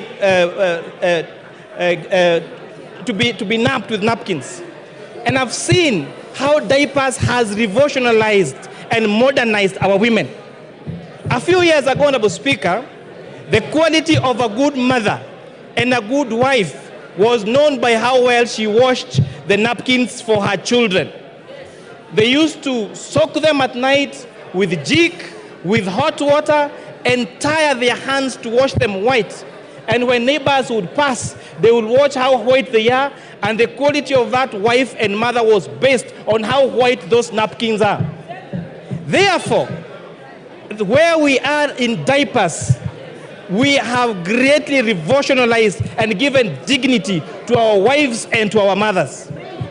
What this bill proposes is to give them more dignity by making them use diapers and sanitary towels that they can be good quality, that are affordable, and we can sustain their safety. Amen. That is why we are saying that let us use our own locally manufactured products. Yes, Honorable Speaker, how much do we hate ourselves as Kenyans that we demonize our capacity to manufacture here locally? How much do we hate our young people that would rather export these jobs to India and China and not have them here in Kenya, Honorable Speaker? We have seen the government allocate resources to ensure we have free sanitary towels for our school-going children. How much do we hate us that do we hate ourselves that we want this money to go to India and China and not to our locally manufactured and not to our local manufacturers here in Kenya, Honorable Speaker? These arguments came last year. And Honorable Speaker, this House made two, just to emphasize, two difficult decisions. One of them was imposing import duty and excise duty on imported furniture. As we speak, Honorable Speaker, that tax and policy measure has seen the furniture being used in this country, being locally manufactured and creating jobs for young people. If you go to the big furniture shops, like tiles and carpets and the others, they have all started local assembly and local manufacture of furniture. And therefore, the furniture that we are using, courtesy of the Finance Act of 2023, is what is made here locally, Honorable Speaker. Last year, we zero-rated local assembly of mobile phones. As a result, we are producing 400,000 phones every day for the external market.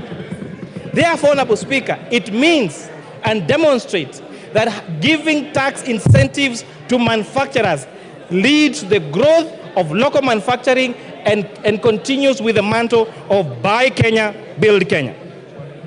Honorable Speaker, this bill proposes to exempt pensions payment, to increase pension payments to be tax exempt for salaried people from 20,000 to 30,000.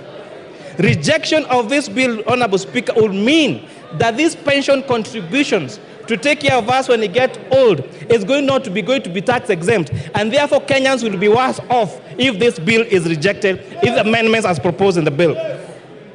On pay as you earn, Honorable Speaker, all statutory deductions, which are housing levy, chief, and NSSF, have been proposed in the report of this committee to be tax allowable for pay as you earn.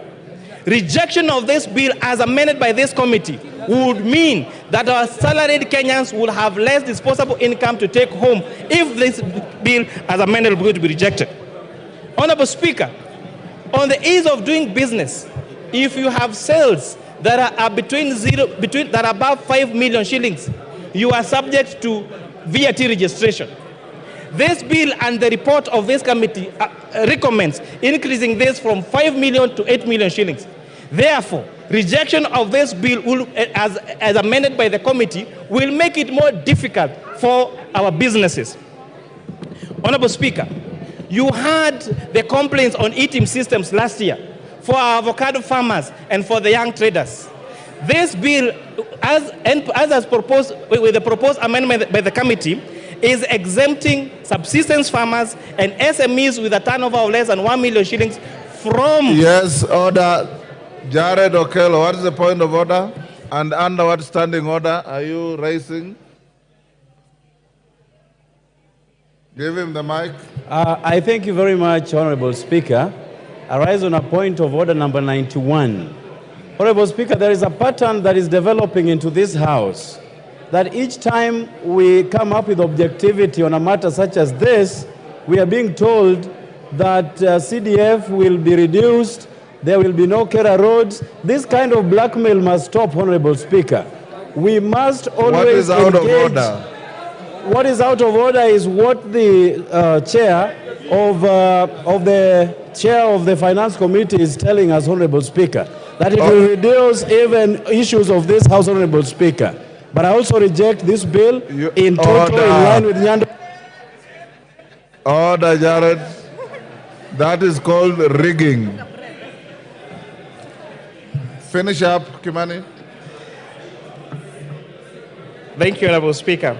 So saying that, Honorable Speaker, this bill, the challenges that have had on ITIMs and the complaints by our farmers and our SMEs has made this committee recommend the removal of the requirement of registration for ITIMs for farmers and has advocated for what we call reverse invoicing and the reduction of this of the threshold for registration to those with a turnover of 1 million shillings. Honorable Speaker, this is going to lead to a more ease of doing business, Honorable Speaker. On the matter of internet and all this space around internet, Honorable Speaker, this bill proposes to increase investment deductions for fiber, for identifiable rights to the fiber optic cable and spectrum license by a telecommunication operator by 10%. This is going to enhance availability and the rollout of fiber optic and internet connectivity to the whole country, Honorable Speaker. Lastly, I know the generation behind us is used, their quickest mode of communication is platforms like TikTok and Instagram. Honorable Speaker, if you check that platform, the reels are very short, and therefore the way of communication is sensationalized. I'm really urging our young generation, the people that are calling me on my phone, I took my lunch break yesterday and my lunch break today to return all the calls I got to my phone. And I was asking them, you are telling me to reject. Tell me what you want to reject in this bill. Then they say, we have a katatu. I am asking them, what clause is adding additional taxes and difficulty of doing business? They say, we have a katatu, because they have not taken time to understand this. And with that, Honorable Speaker, I beg to reply. Order, honorable members. Members on their feet, take your seats. He has concluded, Babu Wino. Order. Order, members, take your seats. Member for Bumula, take your seat. Member, take your seats. Member for Kuresoi, Honorable members, Nyamita, take your seat.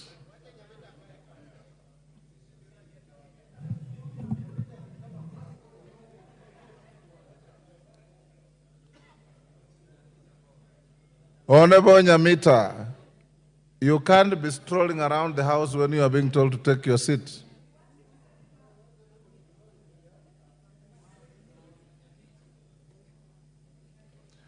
Honorable members, we have come to the end of debate on this bill, the Finance Bill, National Assembly, Bill number 30 of 2024. Before I put the question, I want to direct the House as follows. My question will not attract a voice vote. We will go straight into division. I had directed the House yesterday, and I repeated this morning, that in the interest of proper time management, the voting will be electronic. Order. Order. Order. Order. Honorable Kajwang. Honorable Kajwang, you are my junior but a senior lawyer. And I expect a lot more from you. Honorable members, the Speaker can read the mood in the House. I don't want to give anybody an excuse to go and play to the gallery. Whether you vote electronically or you vote manually, the result is the same. Order. Order. Order. I have consulted with your leaders. Order. I've consulted with your leaders. And they do not have a hard feeling either way. Order. Order. Order. Order. Consequently, I'll put the question. I'll direct thereafter the division bell to be rung for 5 minutes. The whips, if your members are still loitering out there, you have 5 minutes to get them into the House. Within the 5 minutes, the whips on either side, bring your two tellers, and we will then close the bar and go into manual voting.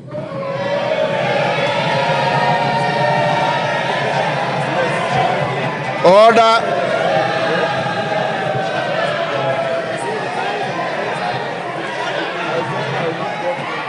Order.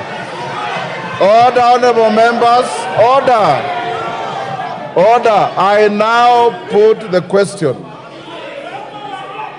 I'll now put the question, which is that the Finance Bill, National Assembly Bill number 30 of 2024, be now read a second time. As many as of that opinion say aye. As many as of the contrary opinion say nay.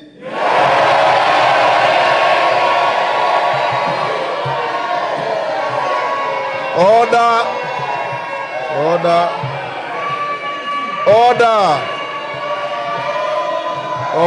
Order, honorable members. Order. Take your seats. Take your seats. Order, honorable members. Take your seats. You are being disorderly. Before even the Speaker announces the outcome of the voice vote, you are on your feet, claiming a division, meaning you are claiming that you have lost. All right?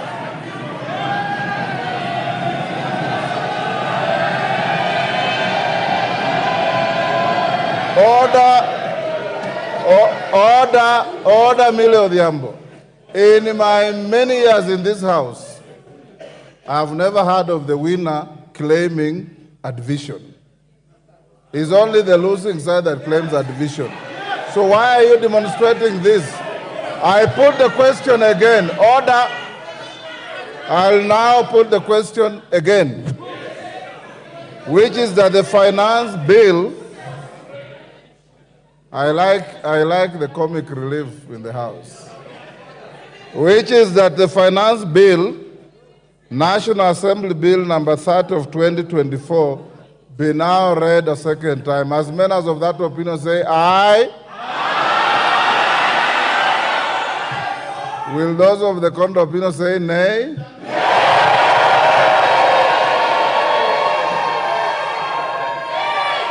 The ayes have it.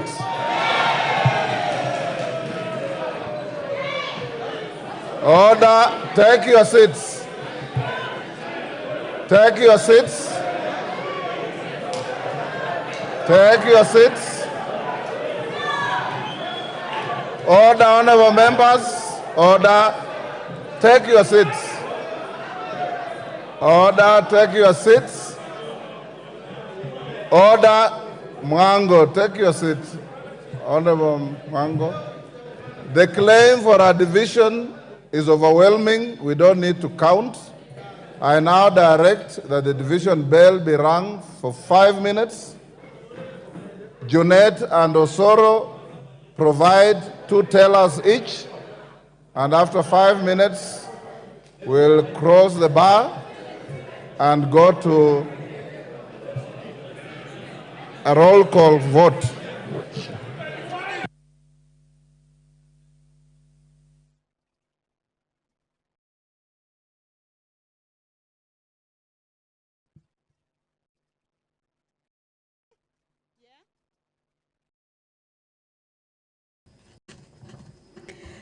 Well, as directed by the Speaker of the National Assembly, Honorable Dr. Moses Wetangula, is that the division bell be rung.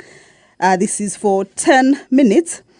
And of course, this is the part where the members of the National Assembly will be taking a vote on whether the bill, that is the Finance Bill 2024, whether it be read a second time.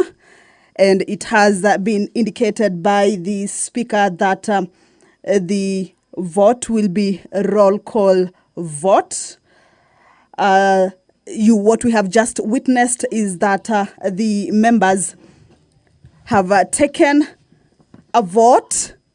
That is when the Speaker indicated that those who are of that opinion that the bill be read a second time say yes, and those who are not of that opinion say no. And it was realized that the ayes had it, but of course there was a claim for division, and that is what has necessitated this particular division. By roll call means that the members will be called by name to give their opinion on the position on whether that particular bill be read a second time. Remember, this is the point that usually comes after the bill, after debate on that bill has taken place extensively and also exhaustively on the floor of the House. The finance bill debate has been on for close to 2 days, as it started on Wednesday, that is yesterday in the morning, throughout the day, and this morning, before that debate was concluded just a few minutes ago. And the next stage is for the bill to be read a second time for it to be able to proceed to the next stage. That is for consideration of the amendments at the Committee of the Whole House stage.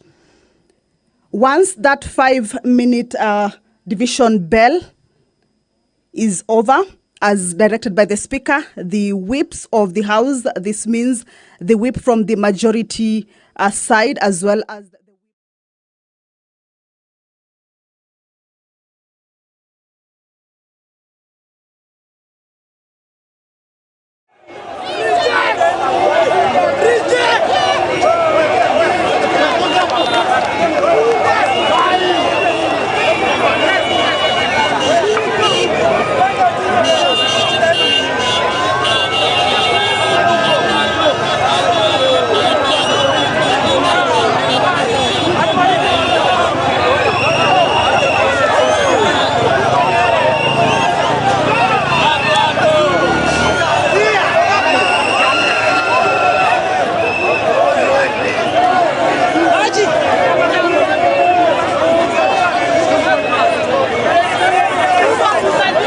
Tunasema no finance bill, maana ipiti na haijapita.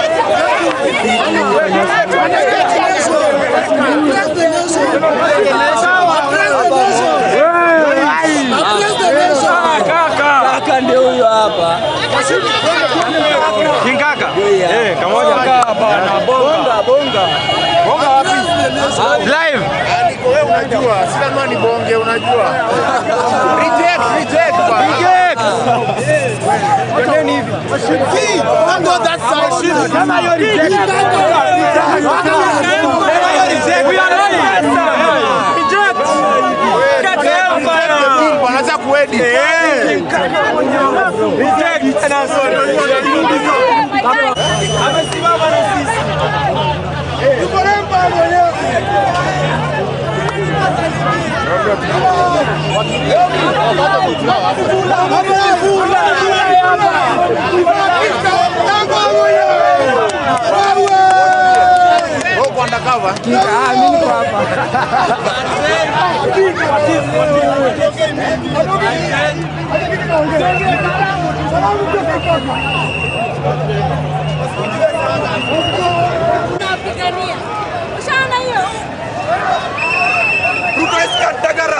We are opposing the president. We are opposing the president because we have realized that the presidency is Kantagaras.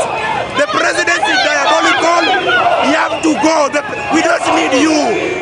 We don't. You are a constitutional delinquent. We don't need. Just go. Omera Ruto. Ngoja.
Pole.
Wakubwa wenu walisema tufunge. Oh, sorry. Sits.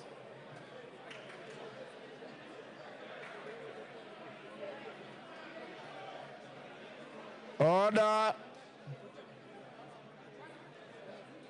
Honorable members, take your seats.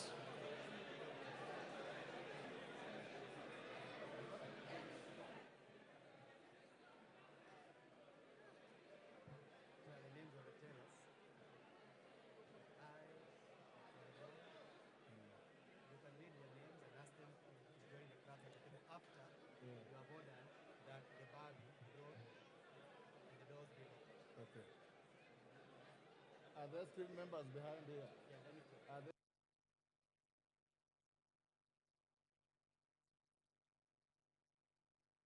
there members?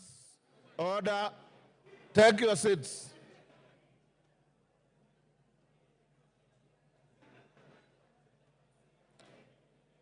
Honorable members, take your seats. Honorable Madenga, take your seat.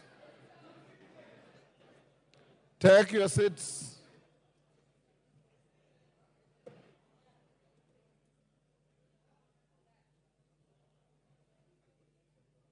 Honorable members,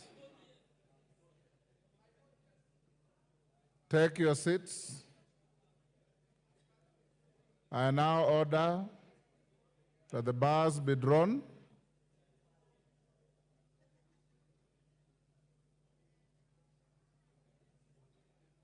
Doors be locked.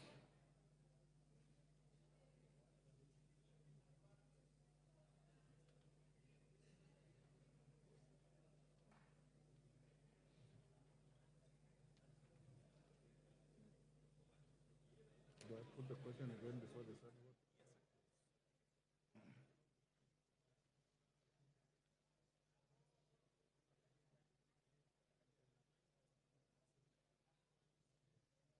Honorable members, take your seats. Honorable members, take your seat. Johanna.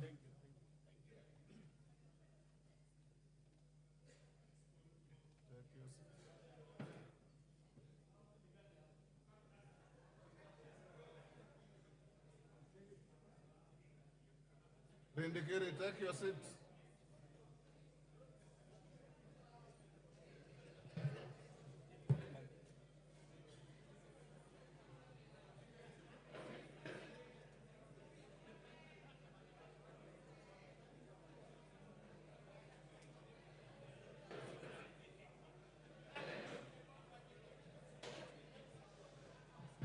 Order. Order, honorable members.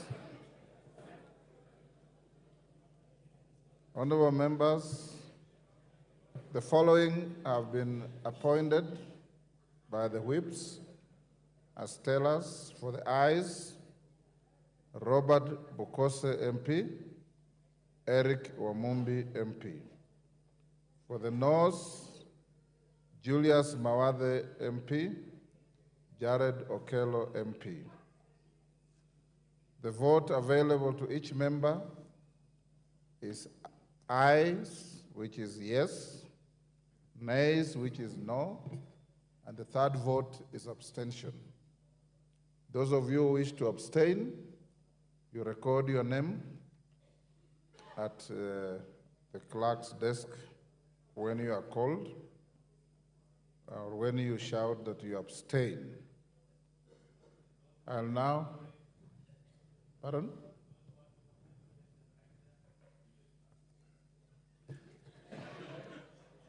Order, Didymus. I know that we have locked the doors out there. In case of extreme pressure for any member to go to the washrooms behind the Speaker's chair are still available. But I'm not encouraging a queue towards those facilities, because under your standing orders, when a vote is being taken, no member is allowed to walk around. You remain in your seats. You remain silent. When you are called out to vote, it is you to say yes or no. Any member who interjects and becomes a nuisance, the Speaker has the right to declare your vote invalid. Don't go that route. I now put the question once again, as is required by the standing orders, which is that the Finance Bill, National Assembly Bill number 30 of 2024, be now read a second time. Clerk, you can start with the roll call. And members, when you are called, if you maintain silence, you have your microphones, and some of you have got very loud voices because your vote is not necessarily going to the Hansa. You can shout from where you are, and there will be nobody required to assist anybody in shouting. Every individual is voting on their own. And I repeat, if you engage in the kind of conduct my brother from Budalangi normally does, your vote will be declared invalid. Order. Clerk, can we proceed? They tell us, order, Honorable Angela, take your seat, my brother. Ainab Koi, Chepkonga Kiprono Samuel.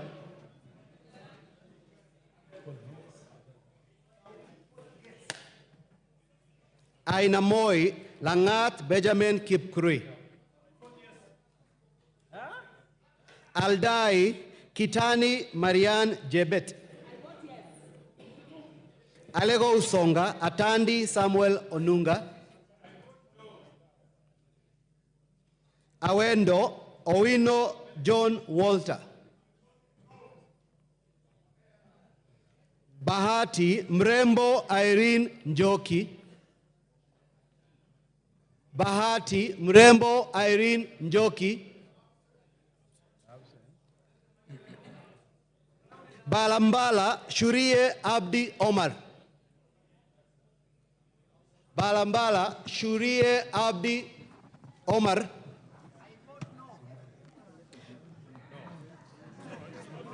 Baringo County. Order. Order. Babo Wino. Order. Honorable Babo Wino, you are grossly disorderly. You are not Shure of Mbalambala. And you cannot do what you are doing. You are a decent young man. I don't know why you keep doing these things. Order. Honorable Tellers and the clerk, be on the lookout. A member who is called is the only one entitled to vote. And I want to encourage you, Opio and I, to counsel your members. Ichungwa, counsel your members. Let's not engage in disgraceful behavior.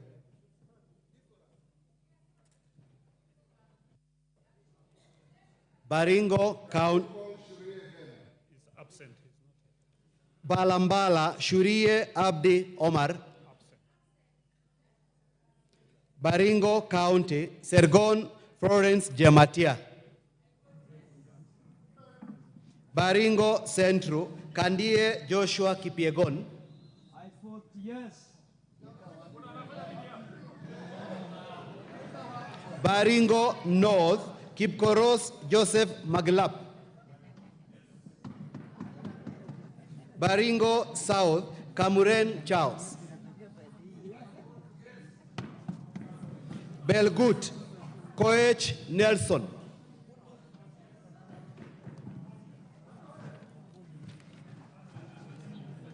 Bobasi, Momanyi Innocent Obiri.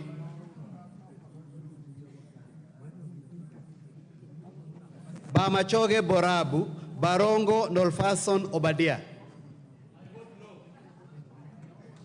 Bamachoge Chache, Alpha Miruka Undieki.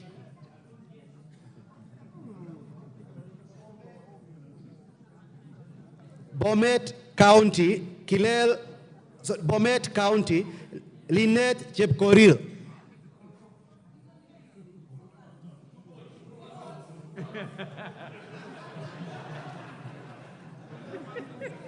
Bomet East, Yegon Richard Kipkemoy.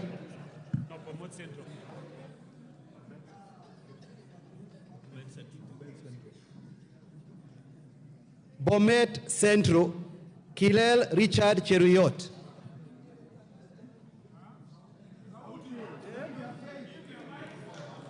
Bonchari, sorry, let me repeat, allow me. Bomet East, Yegon Richard Kipkemoy. Bonchari, Mamwacha Onchoke Charles.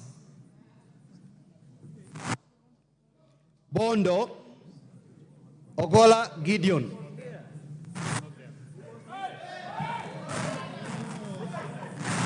Bondo, Ogola Gideon, Ochanda. Borabu. Order. Order, members. No cheering. There's no vote that attracts any cheering. Remain silent. Borabu, Osero Patrick Kibagendi. Budalangi, Wanjala Rafael Sauti Bita. Bumula, Wamboka Nelson Jack. Bungoma County, Wabilianga Catherine Nanjala. Bura, Yakub Ado Kuno. Bura, Yakub Ado Kuno. Bureti, Komingoi Kibet Kirui. Busia County, Omanyo Catherine Nahambi. Butere, Mwale Nicholas Tindi. Butula, Oyula Joseph. Buuri, Muruidhania Rindikiri Mugambi. Centro Imenti, Kirima Moses Ngochine. Changamwe, Shimbwa Omar Mwinyi. Shebalungu, Koech Victor Kipngetich. Cherangani, Barasa Patrick Simiu. Chesumei, Diego Paul Kibichi. Chuka Iganga Ngombe, Ntwega Patrick Munene. Dadab, Farah Maalim. Dagoreti North, Elachi Beatrice. Dagoreti South, Waweru John Kiarie. Eldama Ravine, Sirma. Order, clerk. Order, Honorable Junet. In the course of voting, the House does not entertain anything else. No points of order, no moving around. The tellers and the clerks are not complaining. They're okay. So, order, honorable members. Order. You have given these 4 honorable members a responsibility to guard, to oversee, to protect your vote. Trust them. Any member who has a stress in his voice or her voice that needs a mic is a portable mic, but continue the way you are doing. Eldama Ravin, Sirma Musa Cherutich, Eldas, Kinan Adan Welie, Elgeo Marakwet, Jepto Ngerechei Caroline, Embakasi Central, Gadiro Majadong Benjamin, Embakasi Central, Gadiro Majadong Benjamin, Embakasi East, Babu Oino Ongili. Babu Oino Ongili.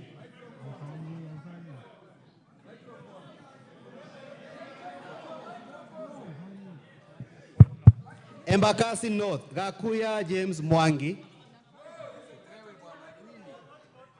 Embakasi North, Gakuya James Mwangi.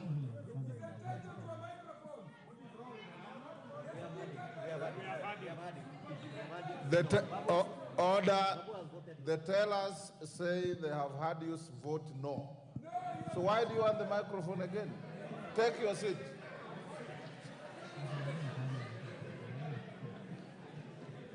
Embakasi North, Gakuya James Mwangi.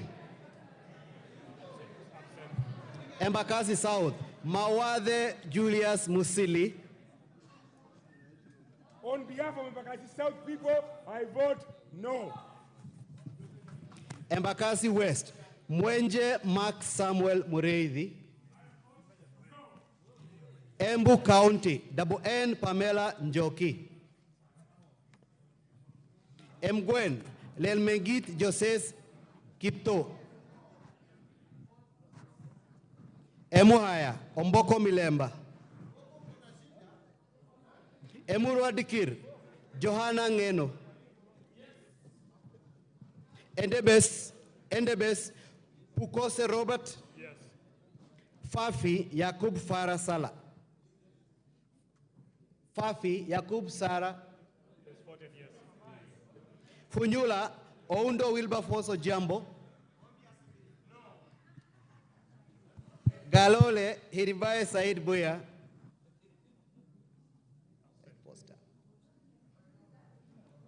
Ganze Tengule Charo Kenneth Kazungu.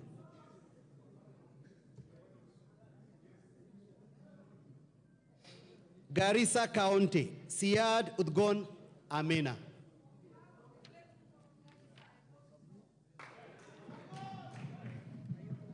Garissa Township, Baro Deko Mohammed.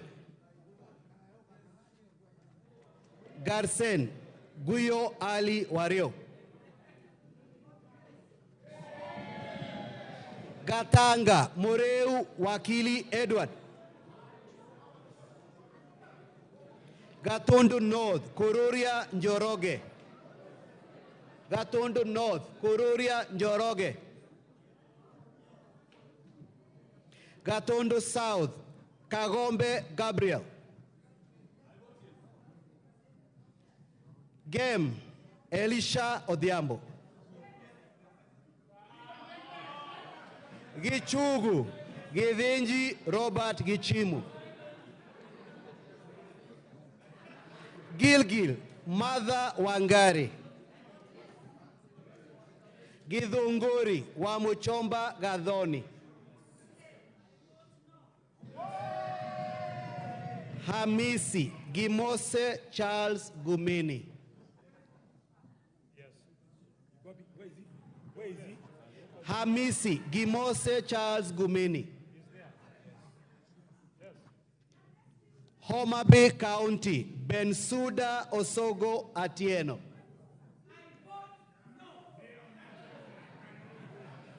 Homa Bay Town, Kaluma George Peter Opondo. Igembe Central, Karithi Kiili Daniel. Igembe North, Julius Taitumu.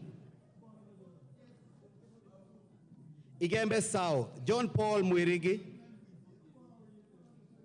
Ijara, Abdi Ali Abdi.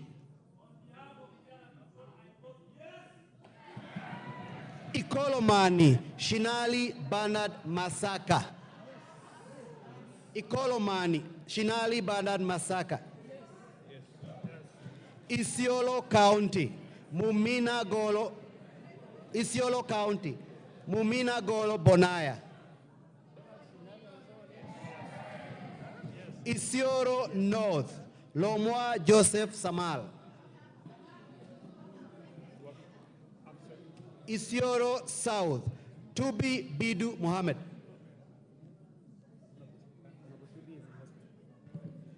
Honorable members, your colleague, Honorable Tubi of Isiolo South, is recuperating in Nairobi Hospital. I talked to him this afternoon.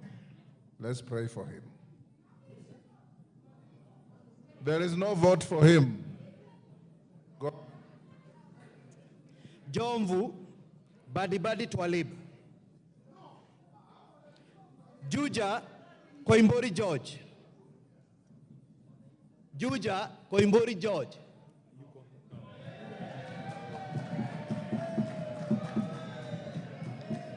Kabete Wamashukuru James.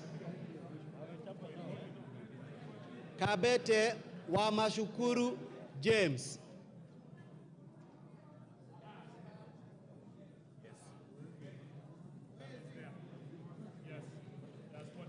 Kabondo Kasipul, Eve Obara Akinyi. Kabuchai, Kalasinga, Wekesa Majimbo.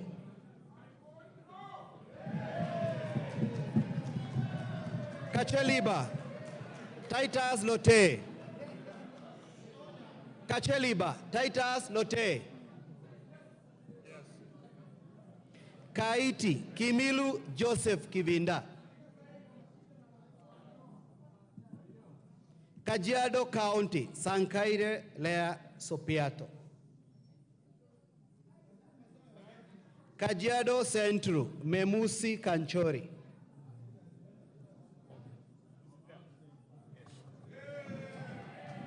Kajiado East, Kakuta Maimai. Kajiado North, Onesmus Ngogoyo. Kajiado South, Sakimba Parashina Samuel. Kajiado West, Sunkuya George.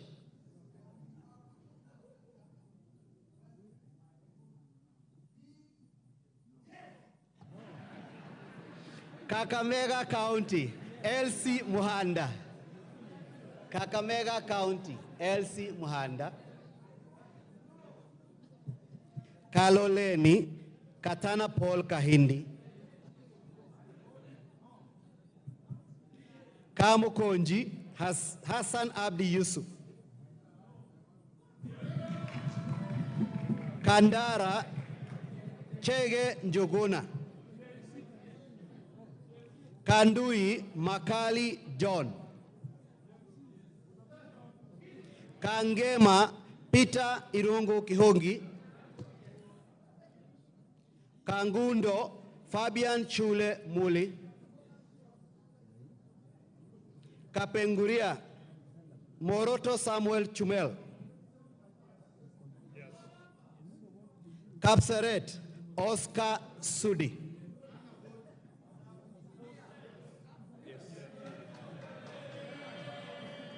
Karachuonyo, Adipo Andrew Okwome.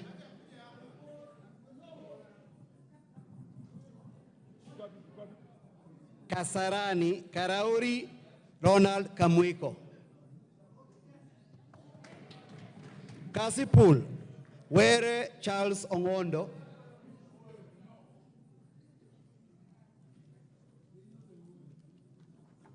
Kadiani, Robert Mbui. Keio North, Adams Kipsanai. Keio South, Gideon Kemayo.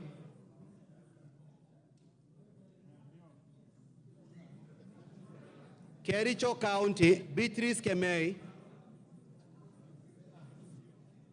Keses, Julius Ruto. Quisero Aseka Christopher, Kiamba Kawanjiko John, Kiambu Waithaka John, Kiambu County Wamuratha Ann Wanjiku, Kibra Peter Orero, Kibwezi East Jessica Mbalu, Kibwezi West Mutuse Mwengi, Kieni Wainaina Njoroge, Kigumo Joseph Munyoro, Kiharu Ndindi Nyoro, Kikuyu Anthony Kimani Ichungwa, Kilgoris Julius Sunkuli, Kilifi County Gertrude Mbeyu,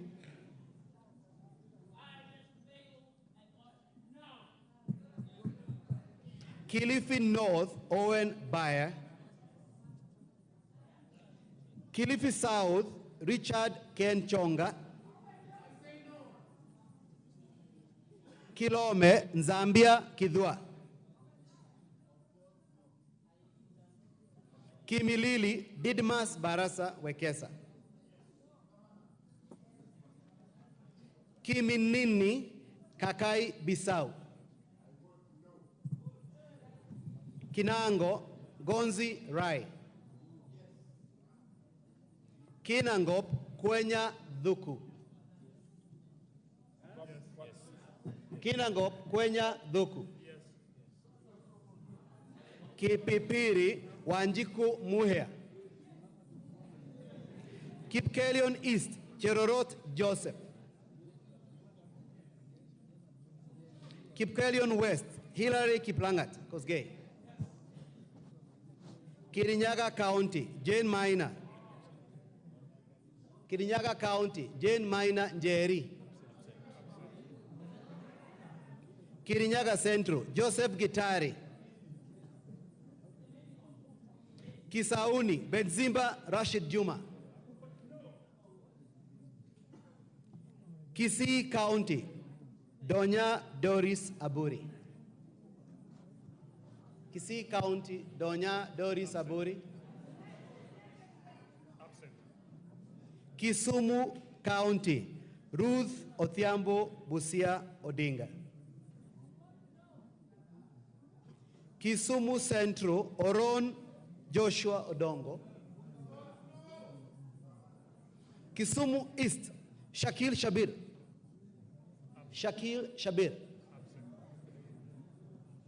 Kisumu West Rosa Buyu,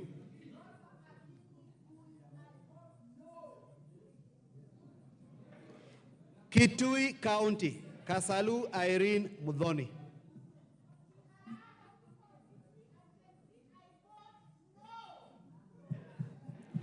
Kitui Central Makali Benson Mulu,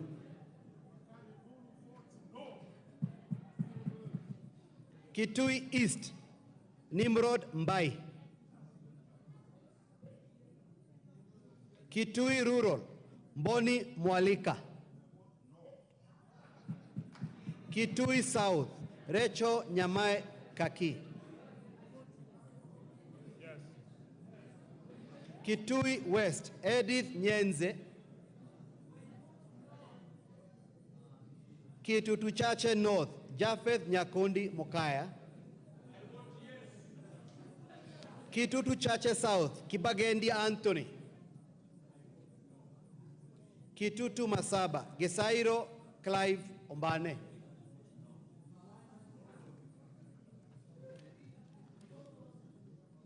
Konoin Yegon Richard,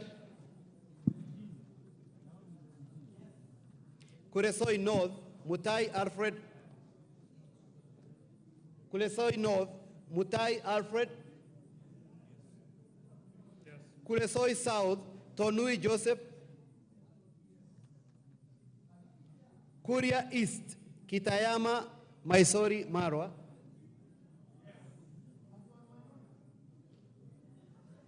Kuria West, Mathias Robi. Kwale County, Fatuma Masito Hamisi. Kwanza, Fanidad Wanyonyi. Lafe, Abdurrahman Mohamed Abdi. Lafe, Abdurrahman Mohamed Abdi. Lagdera, Mohamed Hussein Abdikadir. Yes. Laikipia County, Jane Kagiri. Laikipia East, Kionjuri Festus. Laikipia North, Sara Korere.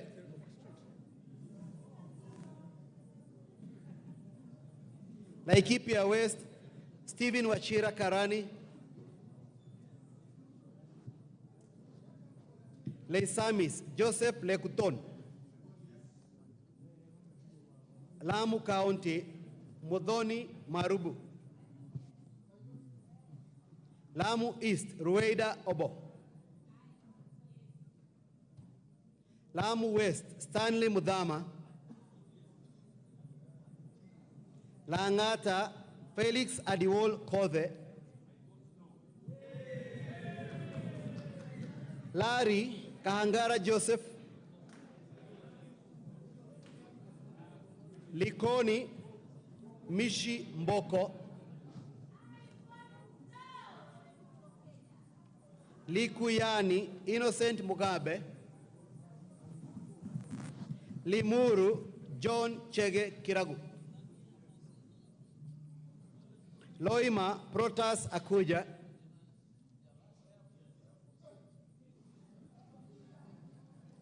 Luanda, Dick Maungu. Lugari, Nabi Naboera Daraja. Lunga Lunga, Chiforomondo, Mangale Munga. Lurambi, Titus Hamala Mkhwana. Mara, Kareke Mbiuki.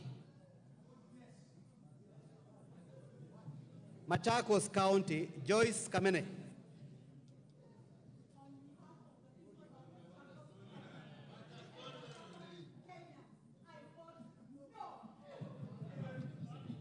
Machakos Town, Caleb Mule.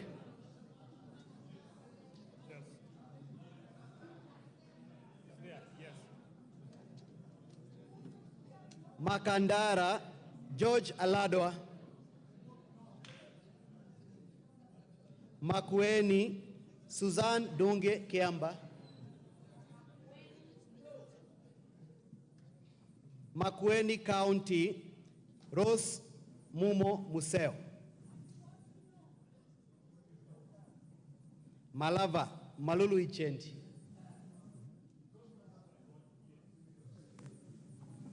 Malindi, Amina Munyanzi. Mandera North, Sheikh Bashir Abdurai. Mandera County, Umuhel Kasim. Mandera East, Abdurrahman Hussein Waitan Mohammed.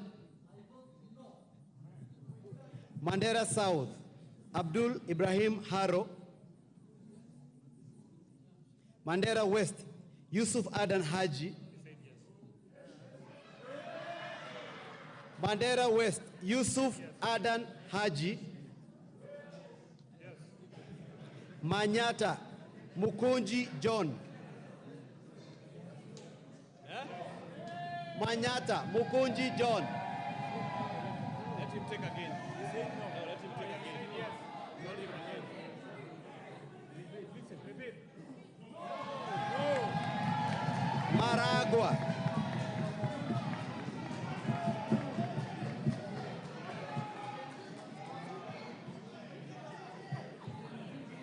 Maragua, Wamaua Njoroge.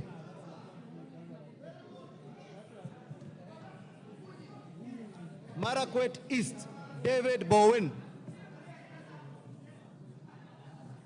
Marakwet West, Kipchumba Toroitich. Marsabit County, Naomi Wako.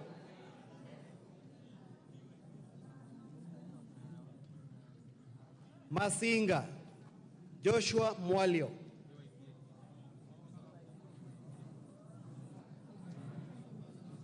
Masinga, Joshua Mwalio.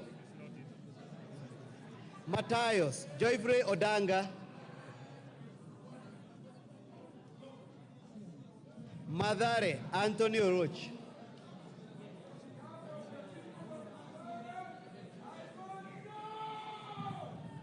Madioya, Edwin Mugo Gichoki. Madira, Eric Mwangi Kahogu. I vote yes.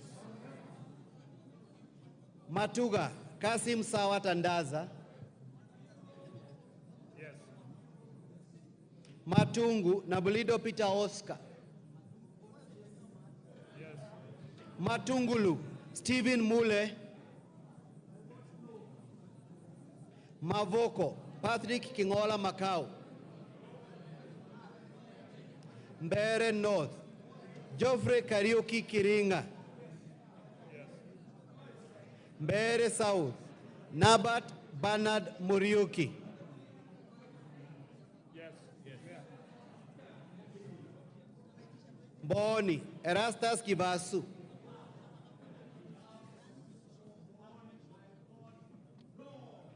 Meru County, Elizabeth Kailemia Karambu. Migori County, Fatuma Mohammed Zainab. Order. Order, members. Baba, we not go back to your seat.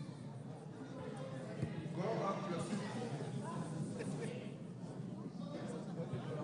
Honorable members, exercise of decorum.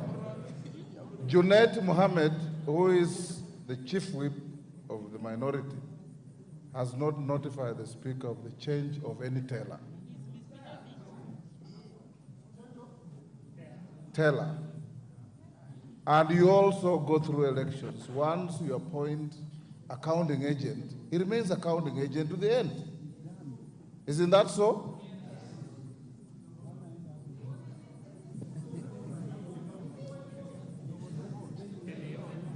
Mogotio, Kiborek Ruben.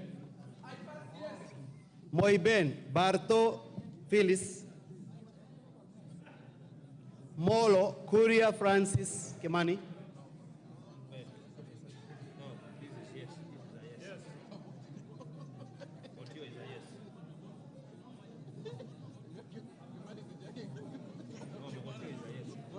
Mogotio, Kiborek Ruben. It was yes. No. Yes. Kiborek. Yes, Mr. Yes. Mombasa County, Zamzam Mohammed.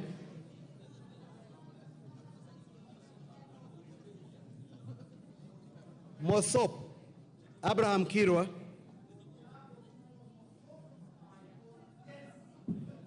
Moyale, Jaldesa Guyo.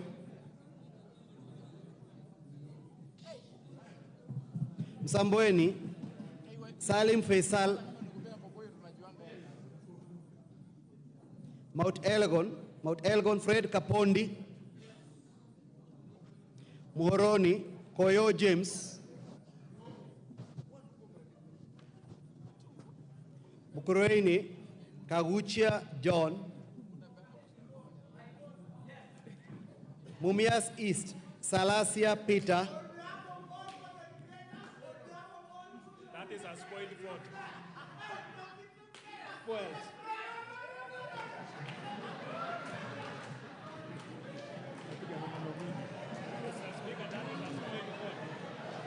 Mumias West. Order. Order. Order. Order, members. Order. Honorable Salasia, you are treated as if you have not voted. Can you vote? No theatrics. Mumias West, Johnson Naika.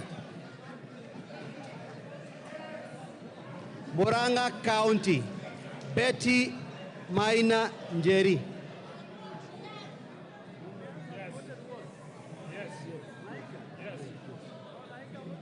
Mvita Machele Mohammed. Mwala Musioka Vincent Musau. Mwatate Peter Shake. Mwea Mary Maingi.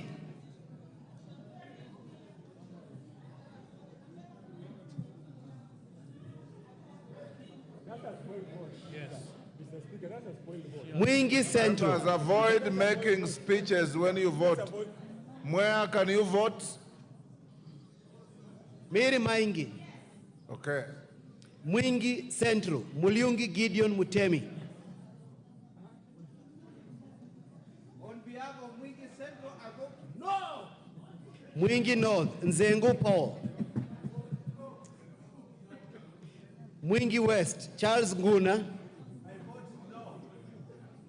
Nairobi County, Pasari Zesta. Now that is another spoil for this. Other spoil. Order.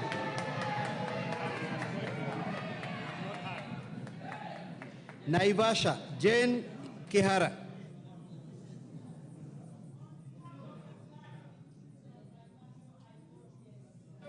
Nakuru, Chelule Liza.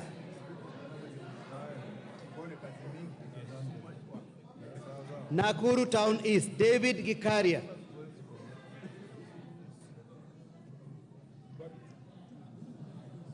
Nakuru Town West, Samuel Arama. Nambale, Godfrey Mulanya.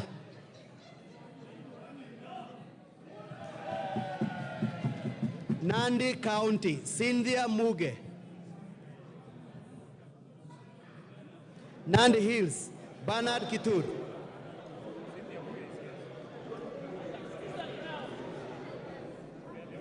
Nandi County, Cynthia Muge.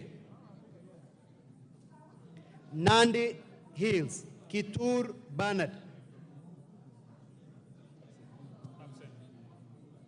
Narok County, Rebecca Tonkei. Narok East, Aramat Lemanken. Narok North, Agnes Pareyo. Narok North, Agnes Pareyo. Narok South, Kitilai Olentutu.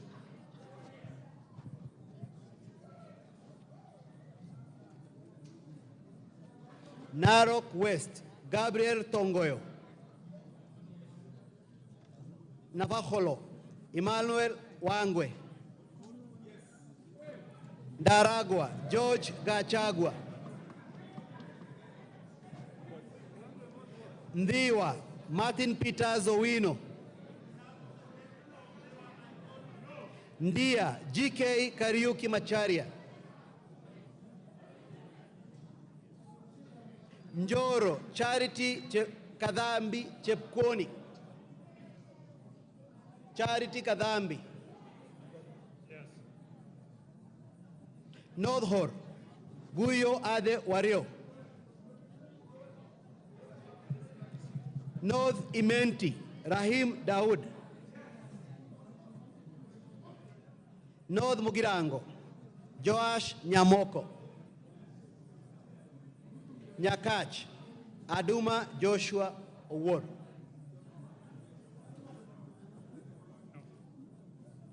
Nyali, Muhammad Ali. Nyali, Muhammad Ali. Nyamira, Jerusha Momanyi. Yes. Nyandarua County, Faith Gitau.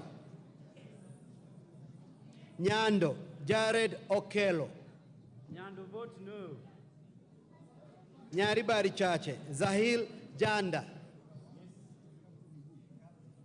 Nyaribari Masaba, Daniel Manduku. Nyatike, Tom Mboya Ondege. Nyeri County, Rahab Mukami.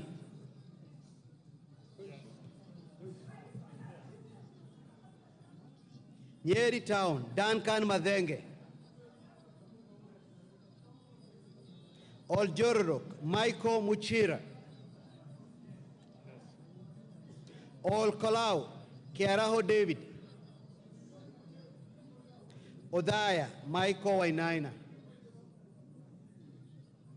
Pokot South, Kosing David.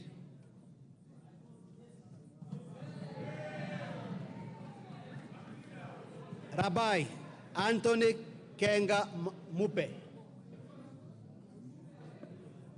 Rabbi Anthony Kenga Mupe.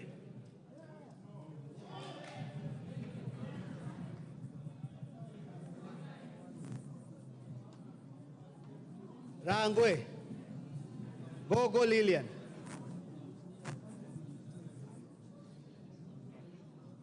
Rarieda Paul Otiende Amolo. Rongai Paul Kibet Jebor. Rongo Paul Abor. Roy Sambu Mwafrika Kamande.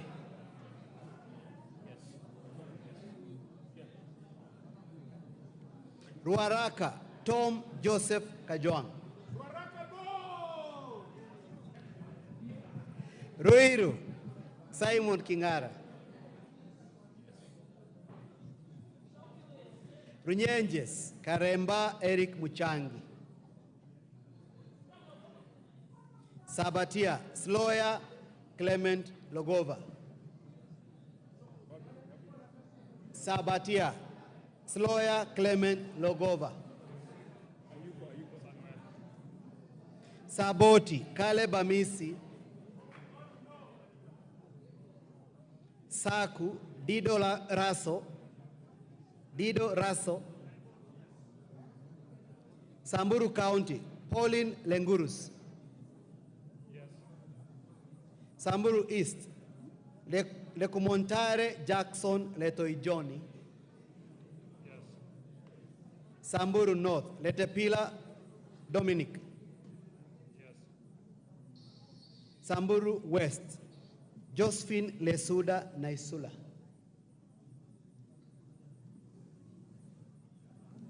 Josephine Naisula Lesuda.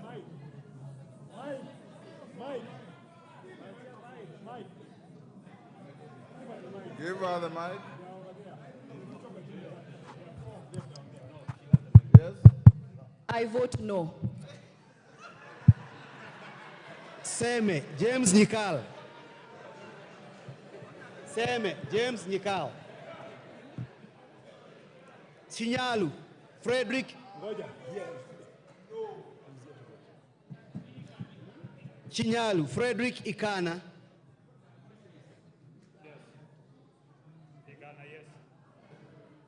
Seme Frederick, sorry. Chinyalu Frederick Ikana.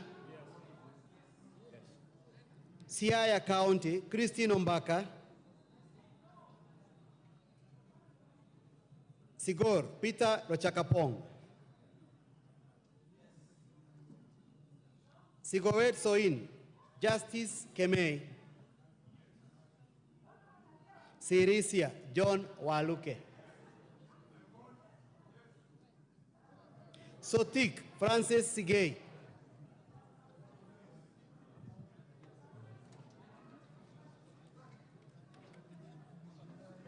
Saudi Menti, Shadrach Mwiti. Shadrach Mwiti, South Imenti. South Mugirango, Silvanas Osoro. Soy, David Kiplangat. Starehe, Amos Mwago. Suba North, Millie Grace Odiambo. Suba South, Karori Omondi. Subukia Samuel Gachobe. Yes. He's there. He's voted. Suna East, Junet Mohammed. Suna West, Francis Masara.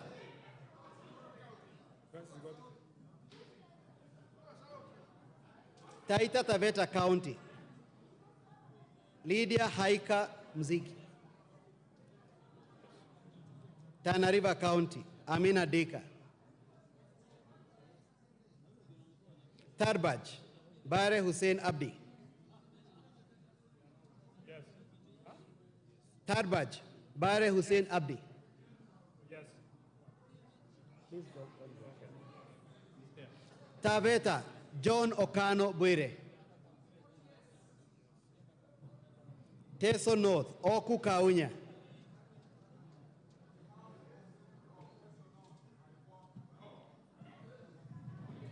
Teso South, Mary Amase. Mary Amase. Teso South, sorry, Tetu, Joyfree Wandeto. Joyfree Wandeto. Daraka, George Murugara. Tharaka-Nithi County, Susan Ngugi. Tharaka-Nithi County, Susan Ngugi. Thika Town, Alice Nganga. Tiati, William Kamket.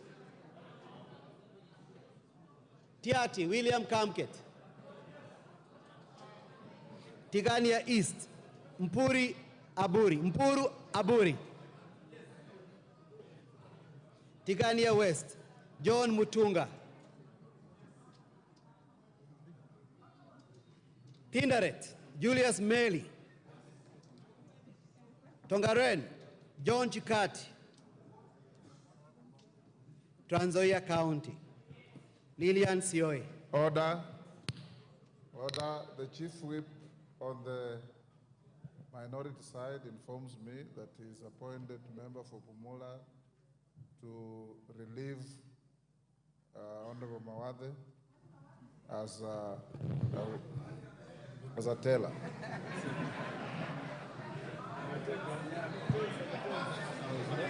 Trans Nzoia County, Lillian Sioi.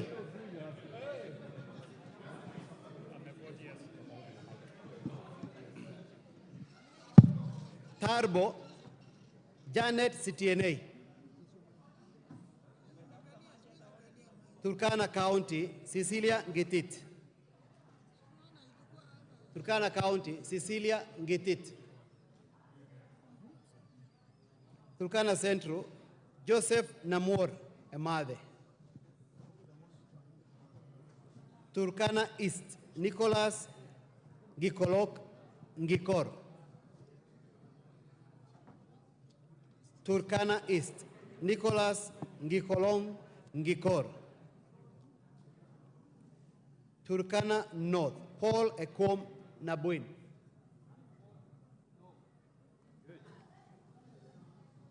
Turkana South, John Ariko.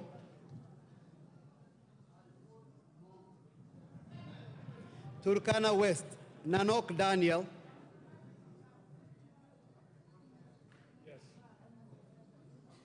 Uasin County, Gladys Boss. Gladys Boss. Ugenya, David Ochieng. Ugenya, David Ochieng.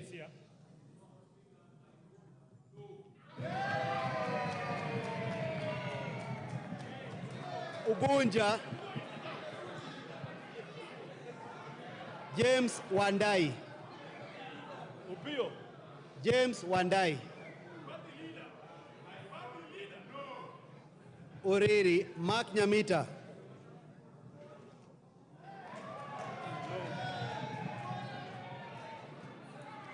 Vihiga, Ernest Kivai Kagesi. Vihiga Ernest Kivai Kagesi.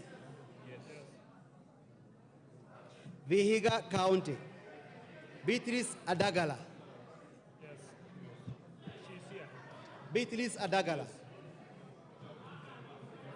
Voi Abdi Chome. Wajir County. Fatuma Deho. Wajir County. Fatuma Deho. Wajir East. Daud Adan Mohammed. Wajir East. Daud Adan Mohammed. Wajir North.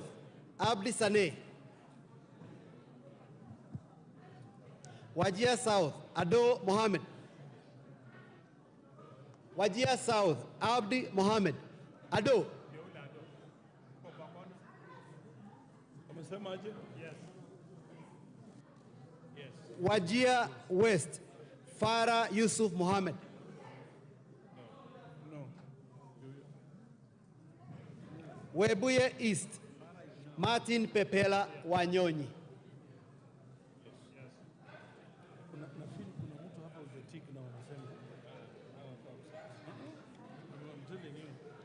Abdi Daud Mohammed is out of the country.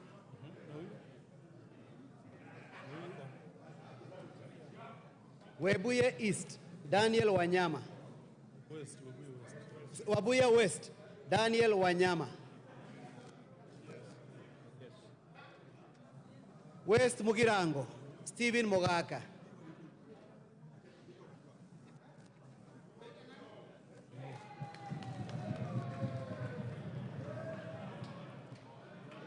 West Pokot County, Rael Kasiwai Chepkemoi.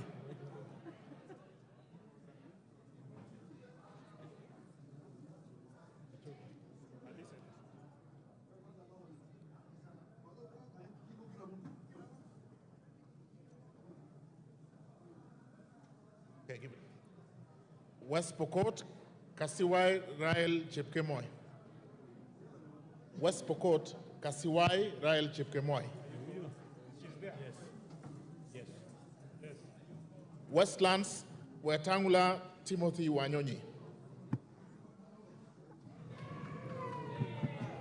Wundanyi, Mwakuona Danson Mwashako.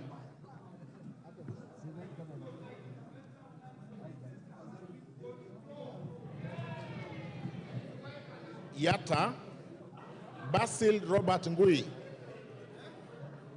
Yata, Basil Robert Ngui.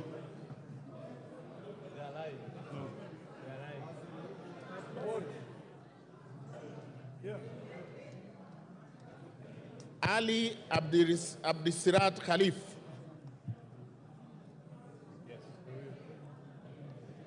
Chege Sabina Wanjiru.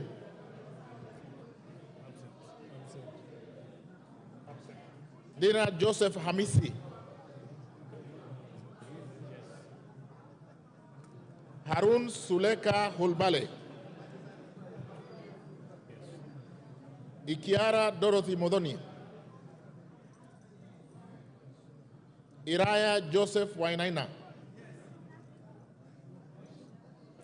Koske Joseph Kipkemo.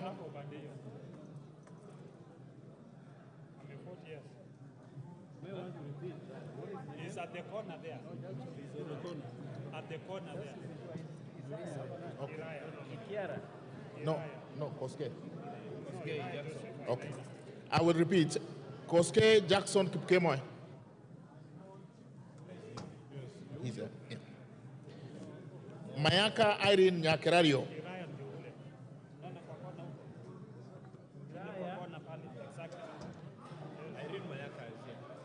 Mayaka Irene Nyakerario. Mpe mic. Vote. Sema tu. No, give her mic.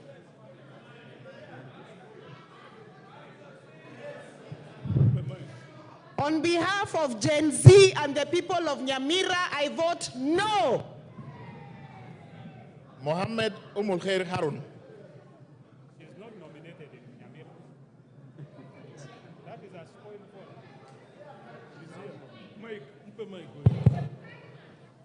As the Gen Z of the House, born in the year 1996, I say no. Teresia Wanjiru Mwangi. Teresia Wanjiru Mwangi.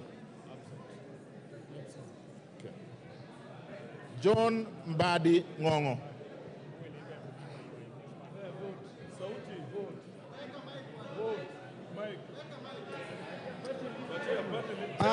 The authentic vote for Suba South is no.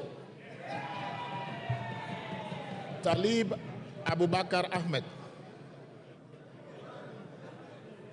Talib Abubakar Ahmed. Yes. Okay. Done.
Order. Order, honorable members, order. Order, honorable members. Order. The voting is not over until the results are announced. Take your seats. Order, members, take your seats. Kawanjiku, take your seats.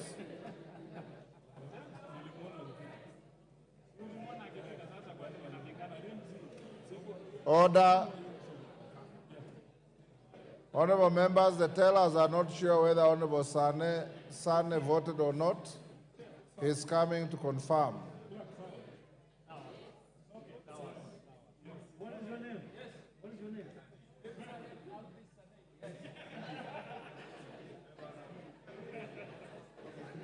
You are satisfied? Yes, sir. Yes, sir. Okay, Sane, take your seat.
Order, honorable members, will the tellers now walk to the bar?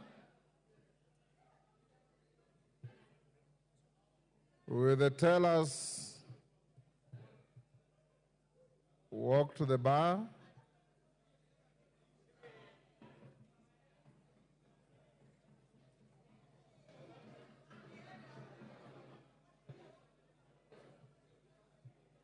Order.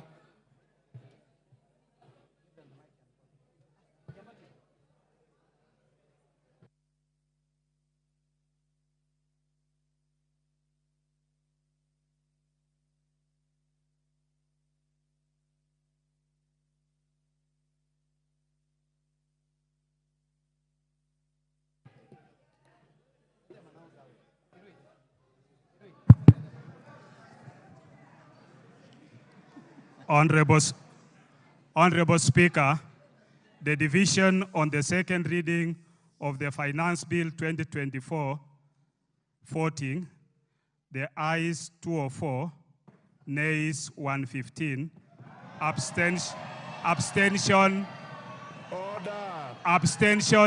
0. Haya.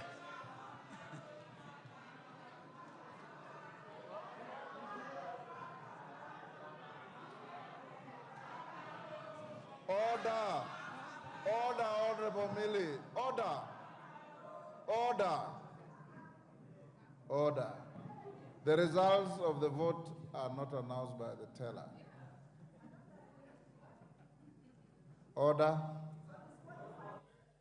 Honorable members, the results of the division on second reading of the Finance Bill 2024 is as follows. Ayes 204, nays 115, abstentions nil, so the ayes have it. Order. I now order for the bill to be read the second time. Order. Order, the House. The House is in session. Order. Order. Clerk. Order. A bill for an act of parliament to amend the law relating to various taxes and duties and for matters incidental thereto. Honorable members, the matter of the finance bill is now over. You wait for the committee of the whole. Those who have amendments to file, you know the deadline was 1 o'clock. The clerk and his team will process those amendments. And as you are told, the House will sit on Tuesday morning when we'll proceed on the same matter. I now order that the next order be open the bar, open the doors. Now call out the next order. Order number 9, motion, consideration of Senate amendments to the Independent Electoral and Boundaries Commission Amendment Bill, National Assembly Bill number 10 of 2024.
Clerk, call the next order.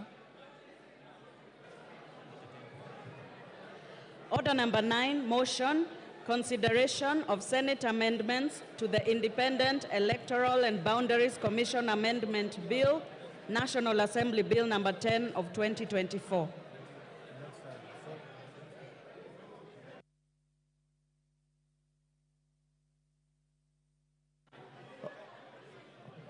Order, honorable members, order. Order. Members who are leaving the chamber, do so quietly. The next order has been called, order number 9, and I'm calling the Chair, Departmental Committee on Justice and Legal Affairs to move the motion. Those who are recessing out of the chamber, do so quietly. The House is not adjourned, the House is in session. Honorable Murugara, proceed. Thank you. Thank you very much, Mr. Speaker, sir. I beg to move that the Senate amendments to the Independent Electoral and Boundaries Commission Amendment Bill, National Assembly Bill number 10 of 2024, be now considered. Honorable Speaker, this House considered the Independent Electoral and Boundaries Commission Amendment Bill and passed it with amendments, and thereafter it was forwarded to the Senate for consideration.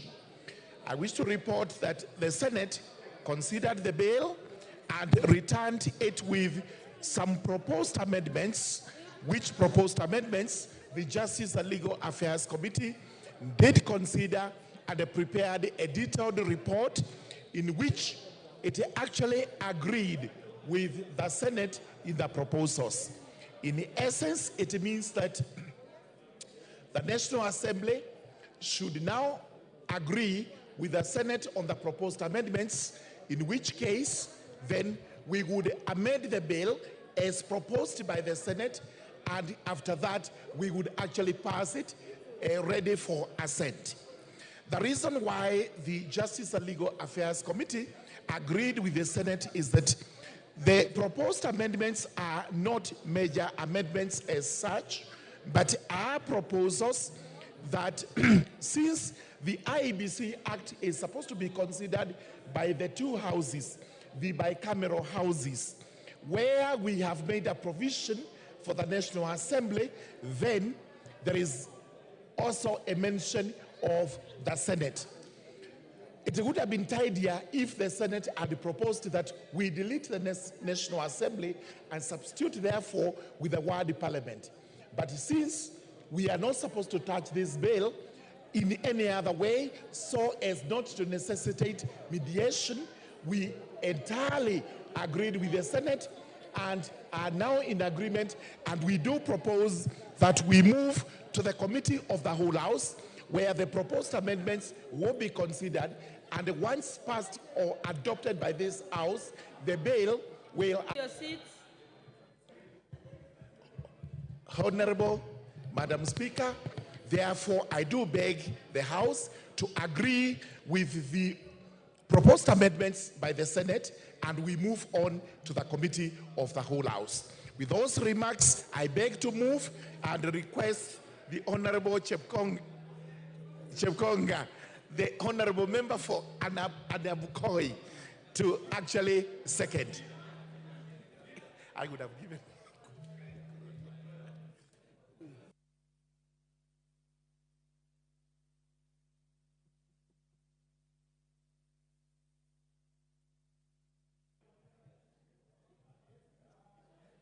Thank you very much, Honorable Speaker. Honorable Speaker, I rise to second the proposed amendments from the Senate as moved by the Chair of Justice and Legal Affairs, my very good friend, the Honorable Murugara, and I totally agree that this is the way we should go. We should consider the other house as also giving input to the making of laws in this country. As you know, the Senate participates. Yes, may proceed. You have your card. Yes, may proceed.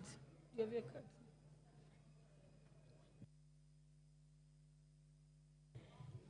Thank you, Madam Speaker, for this opportunity to support the amendment as presented by the Senate. I have had keen interest, especially on this bill. Madam Speaker, this is a culmination of agreement that was reached by the NADCO committee. It should be captured in this bill because elections across the country and the issues with boundaries cut across national and county governments. And therefore...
situation is getting out of hand.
Mwambie azime hiyo gari hiyo.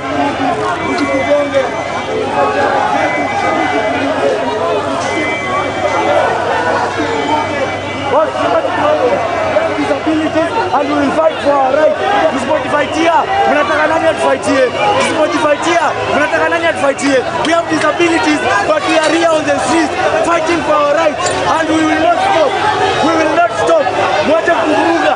Zakayo, wacha ujinga ushuke. Zakayo, shuka ama tutakushukisha.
Lakini bro, wewe mbona unachemka sana?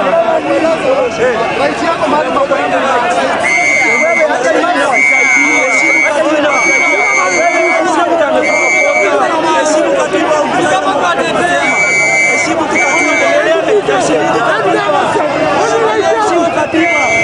katiba ni muhimu sana kwa heshima.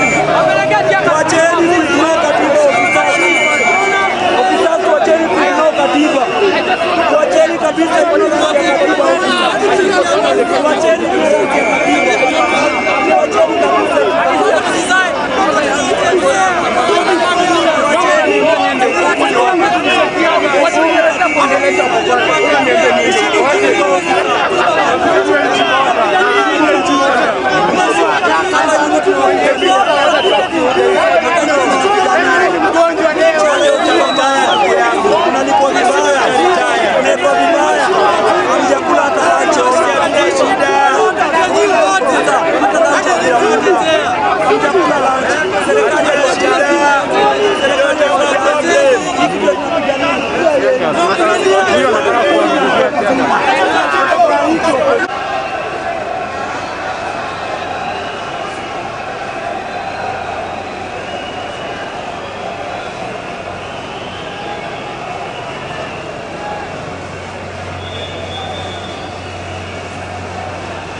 Section 52(2) of the National Police Act says that you should not obey unlawful orders.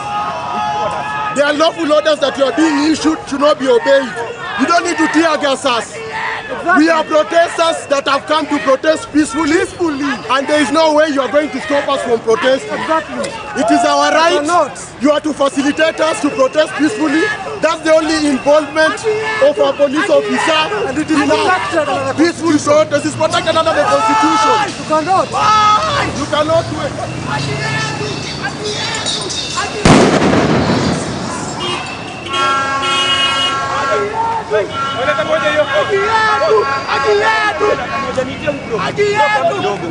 Wewe unatupiga tiaga, tumekukosea nini bro?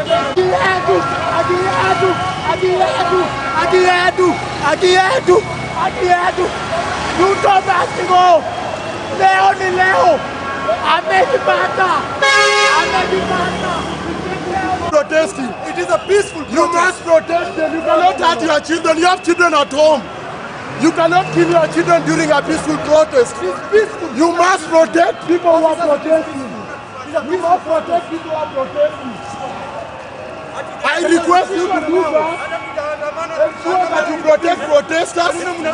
This thing you are going to court to get people personally accountable. If you are a police officer, you shoot a bullet, you'll be personally accountable.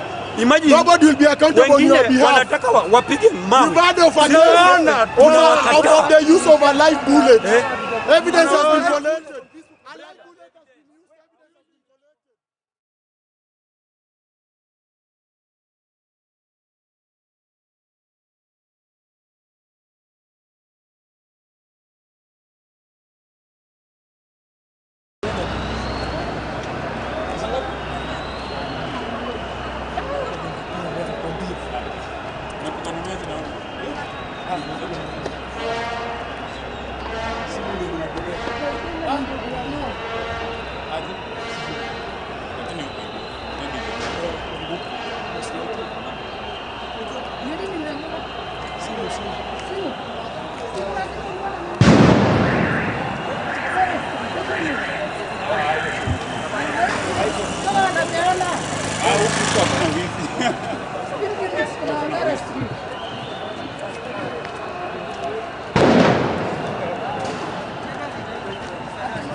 Turudi tu.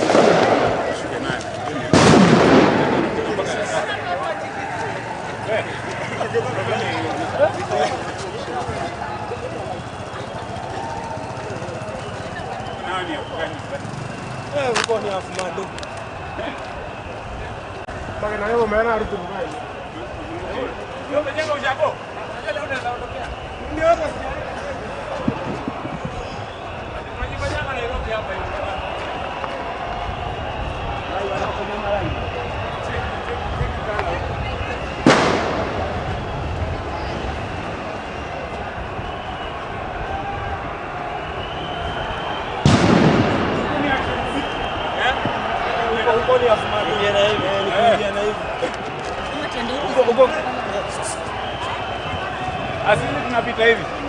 Tunapita hivi.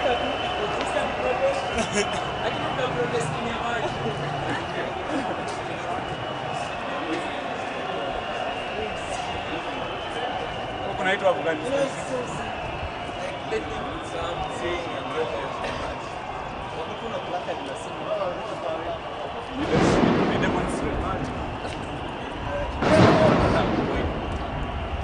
Kwani huko kuna akina nani? Kwani sio kibichi? Sijui atakina nani. Asiisha ama alafu tutafika ziisha. Zitaisha hivyo Kama saa zile unaenda kwenye internet kuna kelele. Ukiwasha kamera hivi. Sijui nani ameanza kupigilia mabati.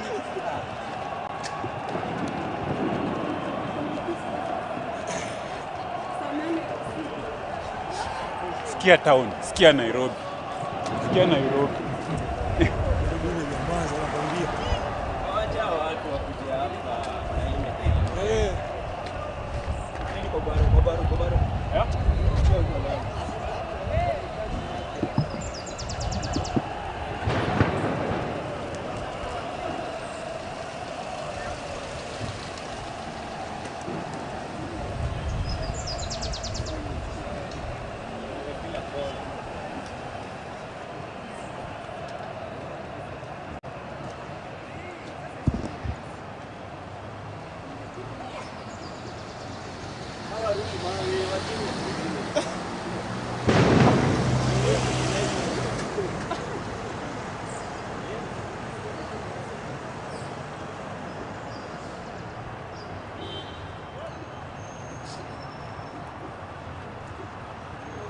Kwa nyumba ananiambia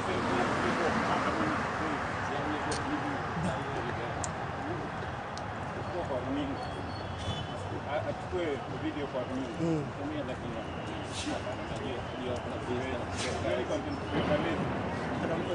when YouTuber ni kufanya kazi. Kwa ya azimini na kama unafanya kutoka kuna kwa ya azimini na kwa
unlawful orders.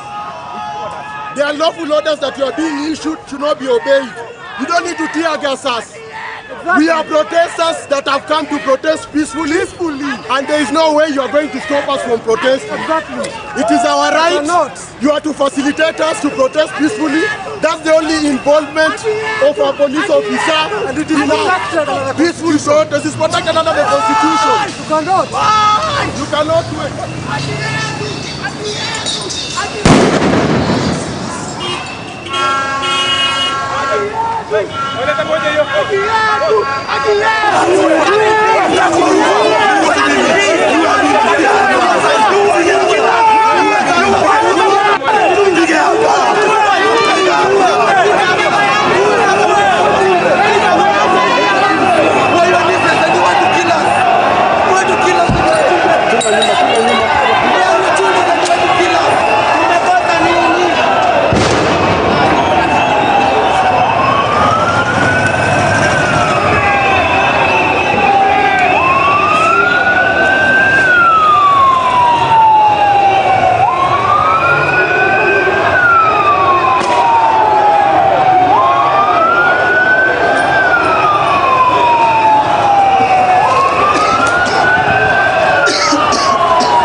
This thing you are going to court, get people personally accountable. If you are a police officer, you shoot a bullet, you'll be personally accountable. Imagine nobody will be accountable on your behalf. Reward of the use of a live bullet. Evidence has been collected. A live bullet has been used, evidence has been collected.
Wewe nani? Watu wengine wanakuja hapa.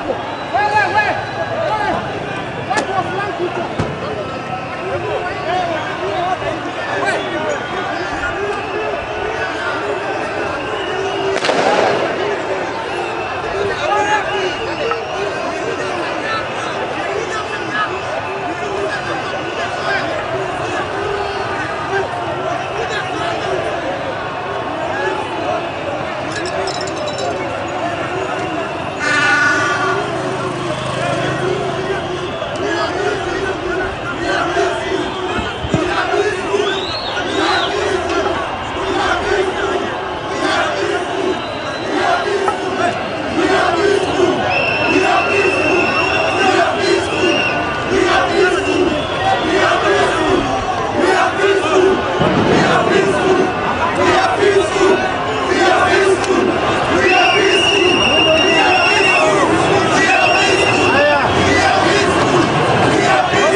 doing. This is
mtu anatupa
pesa yetu lazima tuibadilishe do.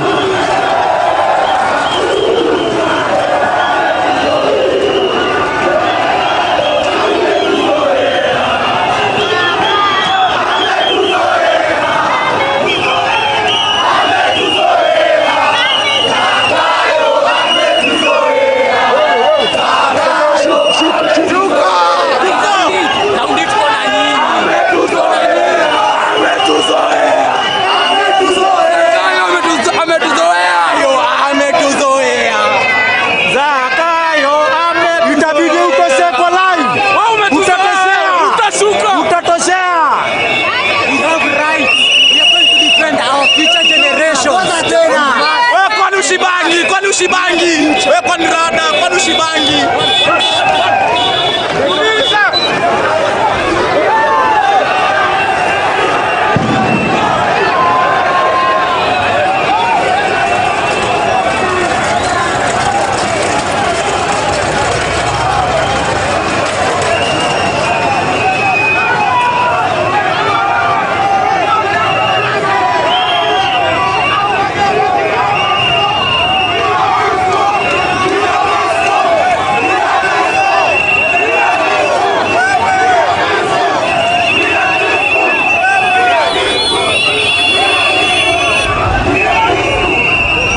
Constitutional delinquent. We don't need.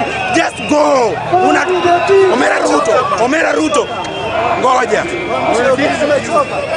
Power to the people. You don't need any qualification to be a police officer. You only score a D. You only score a D and you become a police officer.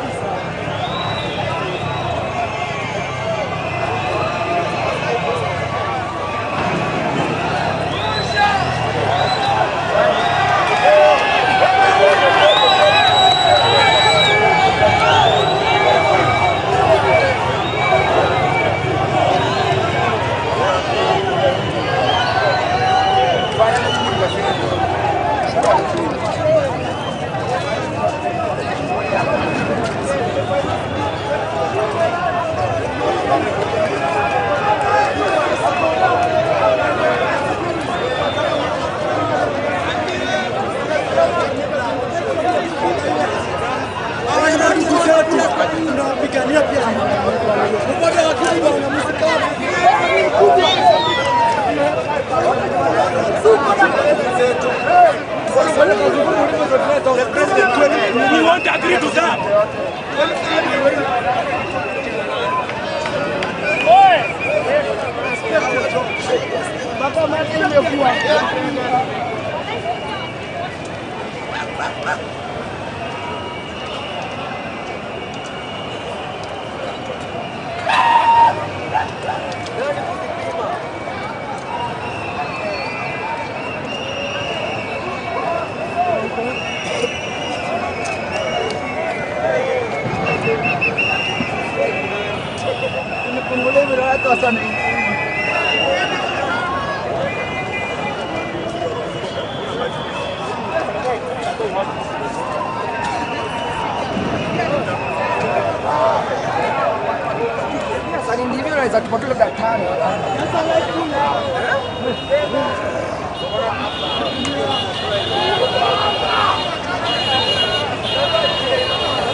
Walikuwa wanashuka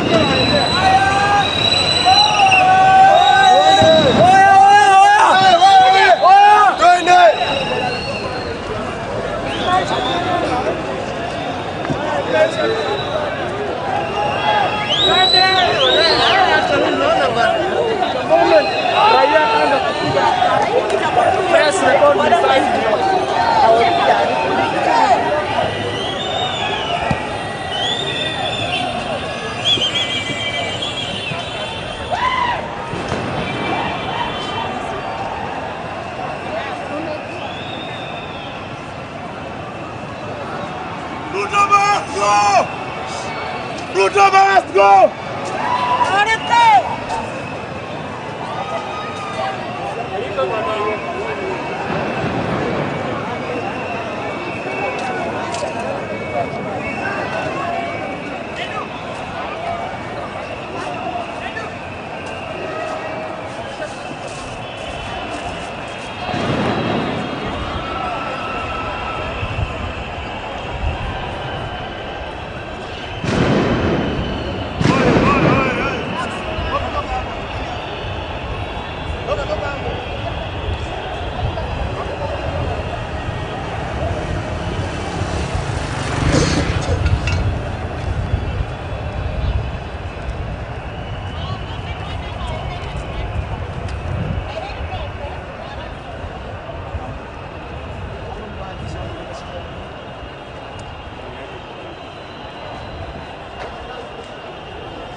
Oi.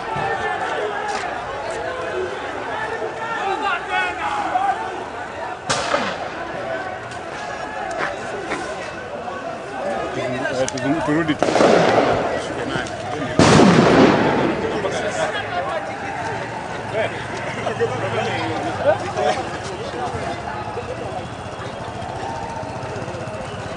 Nani Afghanistan? Uko ni afumado.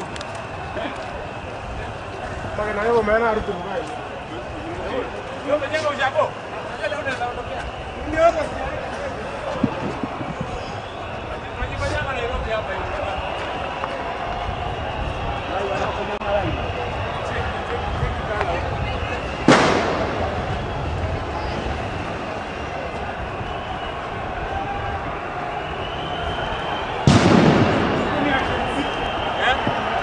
Uko ni afumado. Ni na hivi, ni na hivi.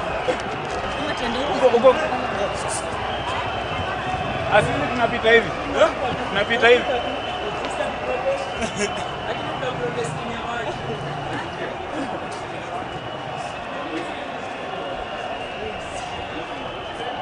Huko naitwa Afghanistan.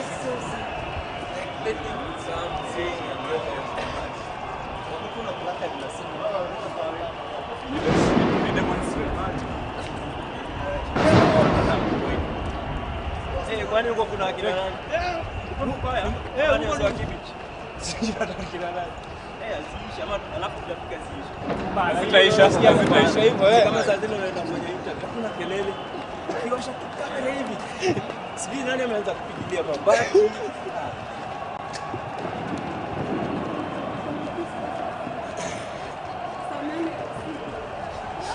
Sikia town, sikia Nairobi. Sikia Nairobi.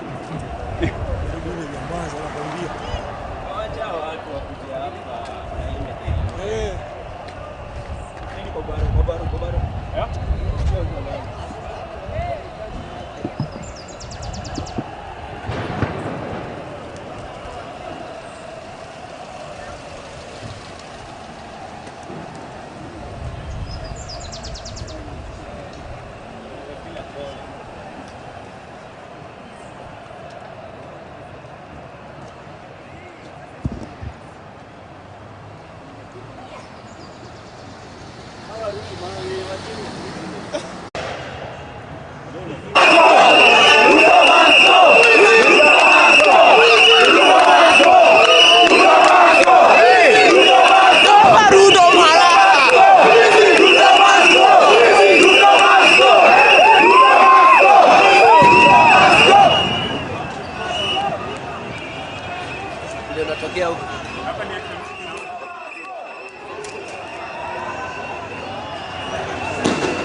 achukue hii ajifunge. We are tired of you, motherfucker. We are tired of you. We are tired of you. It's our time right now to take over. We are going to take over all the streets of the road peaceful. But the government we are ready to go. We are ready to go.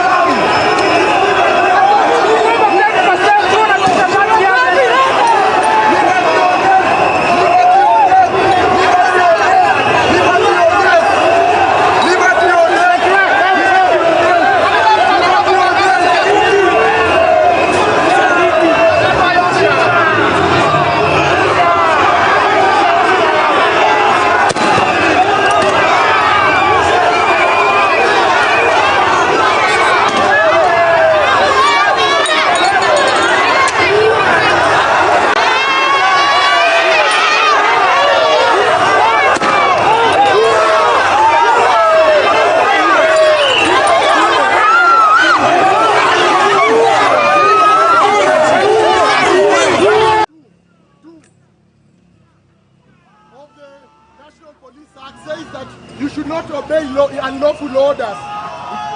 The unlawful orders that you are being issued should not be obeyed. You don't need to tear gas us. We are protesters that have come to protest peacefully, and there is no way you are going to stop us from protesting. It is our right. You are to facilitate us to protest peacefully. That's the only involvement of a police officer. And it is not peaceful protest. It is protected under the Constitution. You cannot. You cannot do it.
This thing we are going to court to get people personally accountable. If you are a police officer, you shoot a bullet, you'll be personally accountable. Imagine nobody will be accountable on your behalf. You've heard of the use of a live bullet. Evidence has been collected. A live bullet has been used, evidence has been collected.